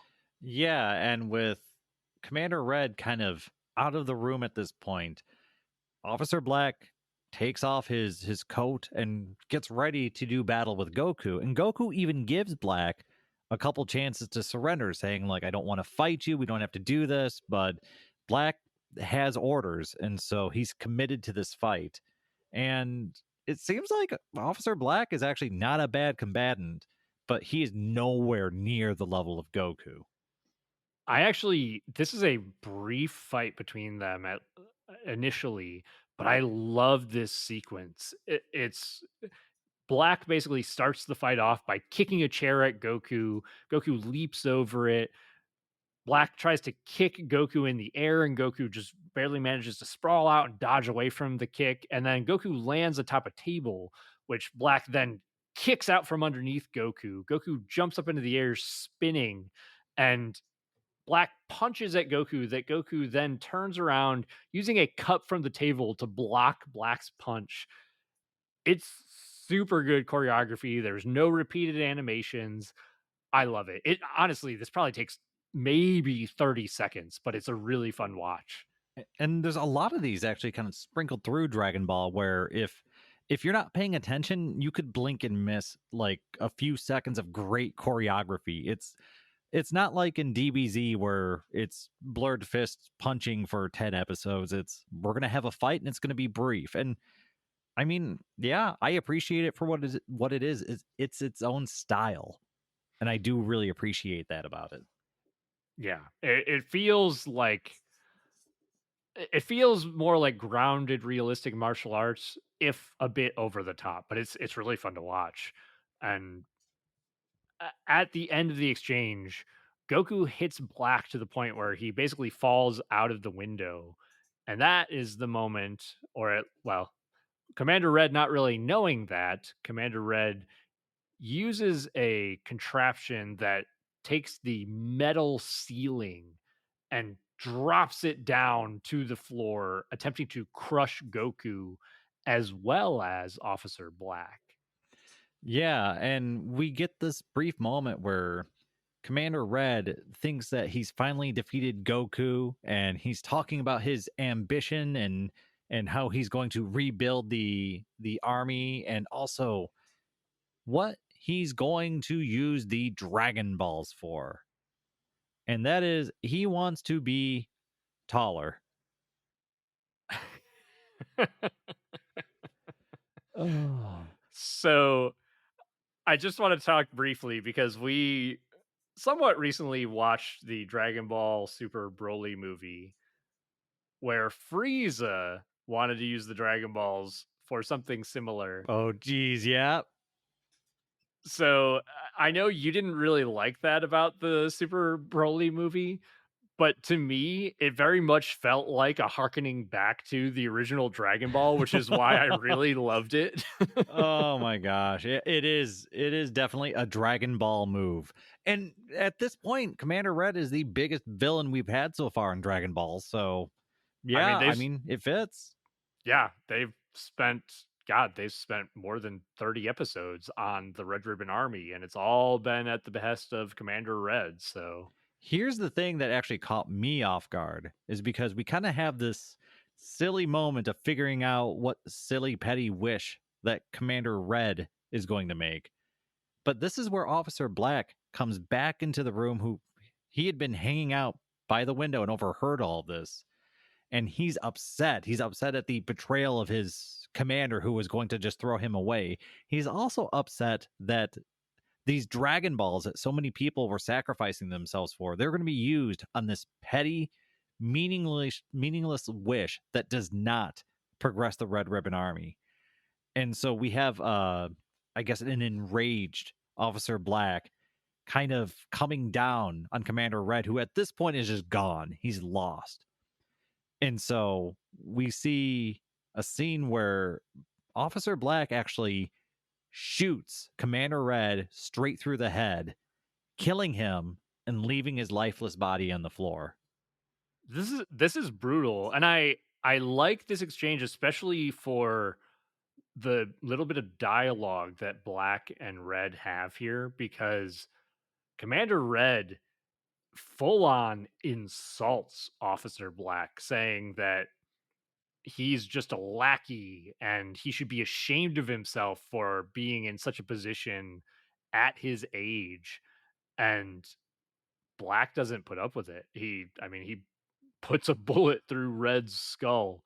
And this is great. This is, again, in terms of tone, this has shifted wildly from the tone that we had at the very beginning of Dragon Ball, and I'm here for it. I love the serious tone. I love the much more, moving towards much more adult themes that we're getting in Dragon Ball at this point. Yeah, and I mean the Red Ribbon Army, we've seen kind of characters being killed, but a lot of it has kind of been off scene or just out of shot or there was an explosion. Explosions, yeah. And this is the first time we basically watched it happen on screen. It's kind of brutal and it definitely kind of woke me up a little bit, I guess, watching it where like, all right, like that one gunshot just changed the tone going forward. Like we can't go back at this point because you just I just saw this happen on screen, and so everything's a little bit different now. Yeah. While we don't necessarily see, Red laying in a pile of his blood, they do show the hole through his skull, The which smoking is hole in his skull, it like, yeah, oof. yeah, that's a big deal. And And it's at around this point that we see Goku arriving back on scene, obviously not crushed because you can't crush Goku. And we see Officer Black trying to plead with Goku and spin a tale about how he never wanted to hurt Goku and that they should actually work together. And you see just this stream of lies coming out of Officer Black to try and get Goku to work with him and hand over the Dragon Balls and all these other things. And he even tells Goku that Commander Red isn't dead, he's just sleeping. I love this. I mean, Officer Black is a pretty smart guy, so he has a fair idea of what it would take to manipulate Goku, or at least he thinks he does. But Goku isn't buying it. Goku, at this point, believes that pretty much all of the Red Ribbon Army soldiers are uh, essentially evil. And so Goku says, I think you just want my Dragon Balls because Black says, hey, we'll work together. We'll collect the Dragon Balls and we can, use them together. And Goku's like, no, you can only make one wish on the Dragon Balls. That doesn't make any sense. And Black even goes so far as to say, oh, Commander Red's just a big fan of dragons. He just That's right, wants he to. does say that. He just wants to see the dragon. He doesn't really care about the wish. Oh my god, it's so funny. And I like that he's trying to, I guess, outsmart Goku and play a different game than maybe Red was playing. But like you said, Goku's not buying it. And at this point, Officer Black is kind of out of options. And so he kind of has his one last, like, final bullet in the chamber. And he reveals a dino cap that has this colossal battle robot inside of it, and he jumps inside of it, and you can tell this thing is powerful. One strike of it knocks Goku tumbling into the wall. Oh my god, I love BattleBots. I figured you would like this. And this robot design too is something that at this point has become iconic in terms of Dragon Ball and in terms of Dragon Ball tech and robots and stuff. I mean, you see this in all the video games and whatnot. It's a really cool design, in my opinion. And we even get to see it using lasers coming out of its forearms that like melt the floor that Goku has to dodge. And eventually, Black is able to grab Goku and chuck him through the wall out of the building. And I mean, Goku seems like he's getting beat up on here for a moment, but eventually the robot begins to charge what seems to be gets ready to fire a cannon of some kind at Goku, and that pretty much is where we stop here with our hero. Yeah, and that runs us right into episode 68 as our battle continues with the last Dragon Ball. And we do get a brief shot at the start of this one of, I'm just calling them Team Kame House at this point, continuing their journey to the Red Ribbon Army compound. And Goku is continuing his struggle against Officer Black's BattleBot. And we see the big laser being charged up and then eventually fired at Goku, blasting a big crater in the ground and leaving a puff of smoke that once it disappears, everyone thinks that Goku is gone. Yeah, and Black believes that he's won the day for the Red Ribbon Army. He even goes so far as to say that he's going to be the new ruler of the army, as well as use the Dragon Balls to rule the world. So a little bit more ambitious than Commander Red, I That's a think. proper villain wish right there. This guy, he should have been in charge from the beginning. Let's be real. I mean, he's got some real goals for the army. So But we very quickly find out that Goku had slipped away from this attack. And during all the gloating and showboating, or I guess self congratulating, uh, Goku leaps onto the battle bot of Officer Black and sort of taunts Officer Black, sticking his tongue out, kind of being a kid or a child. And Officer Black kind of lifts the robot's big fisted arm and attempts to punch Goku, but we get the typical punching yourself in the head right through the cockpit, kind of jack jawing Officer Black's head to the side. Stop hitting yourself. Stop hitting yourself. Exactly. The child, as long as Goku's a kid, I love the childlike tactics. I think it's hilarious. Yeah, I agree. It feels very fitting. And so Black at this point is, I mean, he's running out of options again, but he thinks he's got one more thing up his sleeve or on his back in this case, as he leans forward with what is nothing other than a giant rocket or missile on his back. It's the Boba Fett missile. Yeah, that's the perfect way to describe it. But he fires it out at Goku, and Goku kicks the rocket back at Black, kind of hurting his foot and leg I as he enjoyed does that they so. took the time to point that out, where it's just like, ow, that freaking missile hurt. Yeah.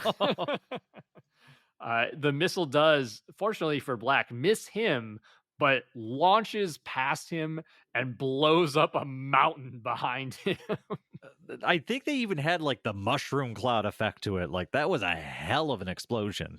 Yeah, yeah. This was like I mean, this was a very last ditch effort. I think Black was ready to murder any additional soldiers who were still in the compound at this point.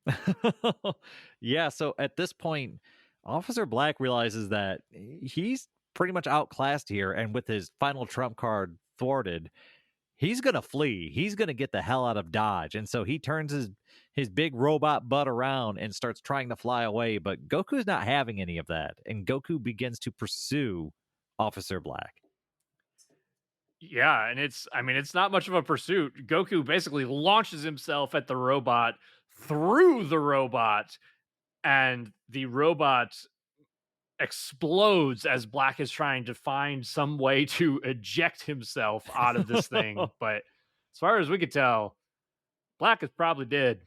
Yeah, I think and I think with that, the I guess the tendrils of the Red Ribbon Army, as far as I know, have been pretty much defeated, destroyed, killed, or all of the above. It's all the generals are gone, Commander Red's gone, and now with the end of Officer Black, I believe this signals the full defeat of the Red Ribbon Army.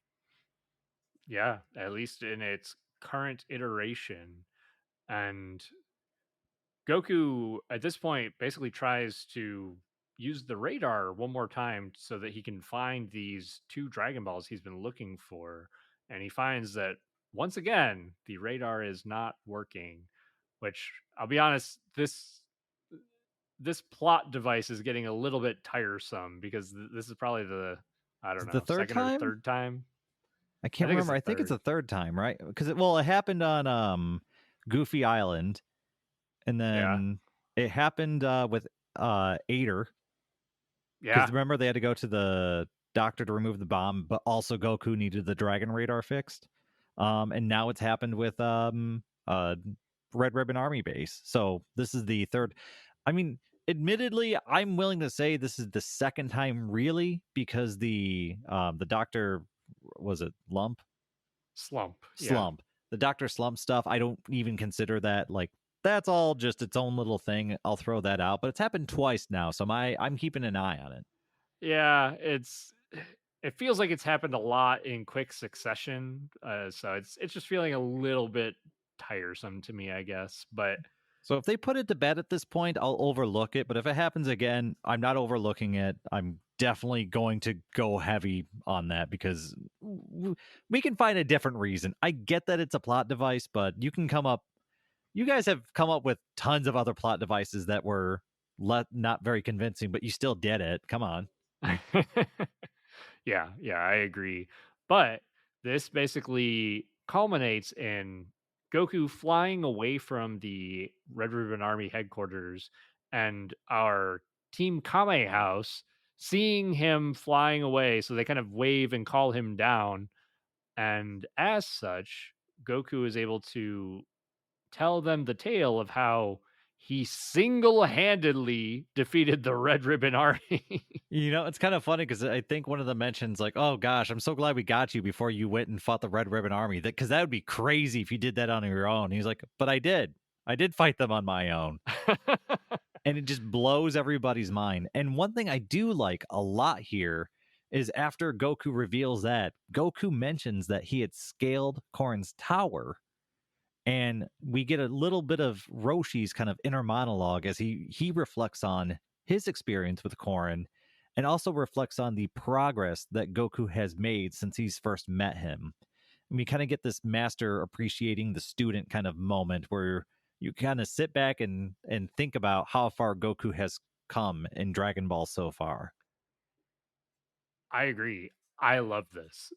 Goku, or I'm sorry, Roshi, I think after he departs with Goku, Roshi even goes so far as to, while discussing Goku with the rest of the group, say that he believes Goku is invincible. He says that it's more likely than not that Goku is now stronger than he himself, Master Roshi, at this point.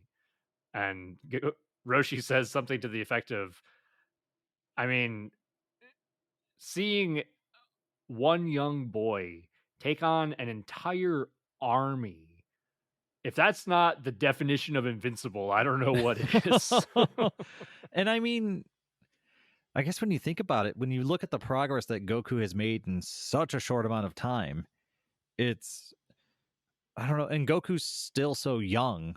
The like there's no ceiling, I guess is the best way to put it. If Goku's already surpassed what it's taken you your whole long life to achieve, I don't know what else you think about if you're the master or the teacher of some sort of student like that. It's you're already beyond kind of well my physical training anyway. But I'm hoping we get more Roshi teachings in the future. More of that. He's still the master of a martial art, and Goku is still very young and inexperienced. I hope it we get more training between him and Roshi. I think the important part, especially along the lines of what you're expressing too, is that while Goku is certainly powerful, he's almost certainly stronger, like raw power, than Roshi right now. But Roshi's got hundreds of years of knowledge that, I mean, Goku could not get all of that, could not have all of that in 13 years, 14 years of life, no matter who he is, right? Unless he had some sort of, mental power capacity or something. But yeah, Roshi's still got plenty of tricks, techniques, philosophies, I'm sure all kinds of different stuff to impart onto Goku. And I guess the thing too, look at how much Roshi had struggled fighting Goku at the World Martial Arts Tournament, and think about the big jumps that Goku has made since then. Oh yeah. I So mean, we're seeing that progression, and it is happening fast. But at the same time, I mean, that is the story of Goku, right? Is always taking that next step and always going in that next adventure and figuring out the new enemy or the new mountainous scale or whatever it is. yeah, absolutely. And I mean, this basically wraps up the episode. I think the last beat here is that Goku asks Bulma to fix the Dragon Radar, but Well, there are, they also all decide that they're all going to help Goku find the final Dragon Ball. So this is kind of the official reuniting of the party. They are all going on this last adventure together to get the final Dragon Ball. yeah, that's a good point because that'll come into play for the next story arc. But there are a number of things that I kind of wanted to discuss here. One of the things that you brought up, I really like getting to see the flashback with young Master Roshi. I like getting to see not only his character design as a young man, but also just getting to see him be, go through his training just like Goku. But also on the topic of training, I love this arc. I love this arc for so many reasons, but the training arc with Korin is one of the reasons I enjoy it so much because we get to see Goku not only getting stronger and progressing, that's great, but we get to see him accomplish feats that are above the comprehension and abilities of a normal human. Like, I mean, the lore in itself about Corrin's tower is such that they believe nobody has ever done it, and we find that only one other person has done it, and it was Master Roshi. And so for Goku to, climb this tower and then be knocked off the tower and climb the tower again, and then get this sacred water within 3 days that took Roshi 3 years. It's fun to see that process. It's fun to see Korin impart that wisdom. It's fun to see Goku learn a new technique, even if it's more of like a mental technique of like studying your opponent and then apply that. I'm here for all of that shit. That stuff is nom, nom, nom, nom. I will eat that up all day. It's great. It's also fantastic to see Goku have his own agency, his own urgency. It's fun to see him because up till this point he's kind of been following Bulma to do the Dragon Ball stuff, and then kind of following Roshi's training, and then following kind of this, I guess, almost kind of scripted path where he's kind of being told what to do. This is the first arc where Goku's kind of gone out on his own and had his own adventures and made his own decisions.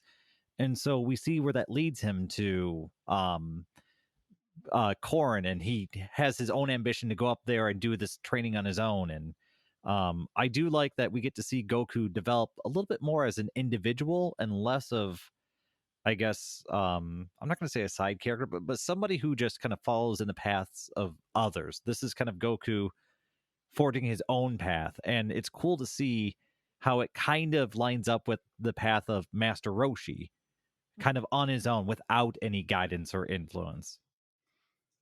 Yeah, those are really good points too. And I think if we compare Goku in this story arc to Goku in the very first story arc when Goku meets Balma, all Goku is doing is surviving. I mean, he has really no wants, no needs outside of this four-star Dragon Ball that he believes is his grandfather is important to him, and he wants to eat food. Like, Hmm. there's He's nothing much to him. he's a pretty one-dimensional character, right? He wants his Dragon Ball back, and he's hungry. Yeah, and I mean, to be fair, his motivations in this arc are, "I wanna get that four-star Dragon Ball," but it feels like he's grown as a person. He's taking, like you said, he's got his own urgency. He's taking his own kind of life, his own story, his own adventure into his hands, and he's going out and doing that by himself. He doesn't need the catalyst of someone like Bulma to get him out of his home and to go do something that he wants to do. He's deciding to do that of his own accord. Yeah, and I love it. It's definitely a big step in Goku's development and kind of growing up in general too. So there's almost kind of some relatable elements to it. Yeah, yeah, that's a good point too. And I mean, outside of that, I mean, I like the training bits. I like the at least most of the fight stuff with Mercenary Tao. It has some fun bits, even if there was the middle section that was kind of lots of repeated animation. Yeah, the first fight was good. The last fight was amazing, and then the middle fight with Tao was not very good. I feel like Dragon Ball has a problem with doing things in threes, and usually they should be able to get away with just doing things twice. I think we talked about that with Dragon Ball Super, where Trunks Oh, takes. there's a lot of times that they did that. And how many times did Goku get knocked back to Earth from Beerus?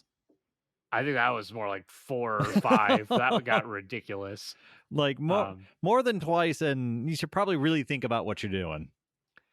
yeah, it sometimes just feels like too much repetition, but and maybe honestly that middle fight might have even been okay if they would have just given it more time, more budget, more quality animation. It really wouldn't have been like a standout problem, I don't think. Well, I But mean, I guess when they said Super was trying to recreate some of that Dragon Ball vibe, they took in all the elements. we're gonna take the good and the bad. But no, you're right. We've seen that even with a show that's what, like, almost 40 years old now, however old it is. There are Yeah. still some scenes and animations that just still knock my socks off or just look amazing to this day. So I think that's credit to what the animators are able to do when they get the time and the budget. Yeah, that's the important part because we already talked about Dragon Ball Super not having the time, maybe not the budget either, but mostly the time to really put the quality into it that they needed. But I mean, watching Goku beat the snot out of a bunch of soldiers is super fun, high paced action. I'm honestly just excited to jump to the next arc and, continue to see in detail and refresh my memory of what Goku is going to do next. Yeah, and for me, I don't have a ton to say after these 10 episodes. I love the corn training stuff. I mean, just seeing corn is cool, but now we get that connection, and that was a lot of fun to see. And then there's just a lot of action-packed episodes, which I just sat back and enjoyed and just drank in. There's not really a whole lot for me to really deep dive into at this point that I don't think we've already discussed. So, I mean, these 10 episodes were great. I got nothing but compliments and recommendation to pay attention to this stuff because you're going to enjoy it. So, yeah, I'm a big fan of these 10 episodes. Yeah, I agree. To me, this is at least in the bit that we've covered so far of Dragon Ball, these are some of my favorite episodes, honestly. I mean, the one that I keep referencing it, but the one that stands out or the couple that stand out in my head are Goku versus Jackie Chun, because that fight is so good. Oh my But god, these it's a lot of ones, fun.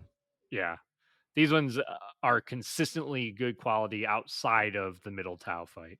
So, yeah, nothing but praise. I give it a solid 9 out of 10. Good job. Yeah, I would probably give it that about that same rating too. But I think with that, did you have anything else you wanted to discuss, or does that wrap things up for tonight's topic, Dayton? No, I think we knocked it out of the park with this one. I'm happy. All right. Well, I think that's it then for this episode of Instant Transmission, where we discuss everything Dragon Ball. This has been your host, Todd. And Dayton. Be sure to join us next time as we take a short departure from the Dragon Ball anime to watch one of the best Dragon Ball movies of the 90s in The Path to Power. We'll follow Goku and gang through a retelling of how Goku and Bulma met, how Roshi taught Goku the Kamehameha, and how the Red Ribbon Army met their demise at the hands of a child. Why is Ader the best android? Do you prefer Bulma with blue hair or purple? What does Goku's Kamehameha look like on a 1996 movie budget? Ooh, yeah. Find out next time. And to all our fellow Dragon Ball fans, stay safe out there, and remember to keep rocking the dragon.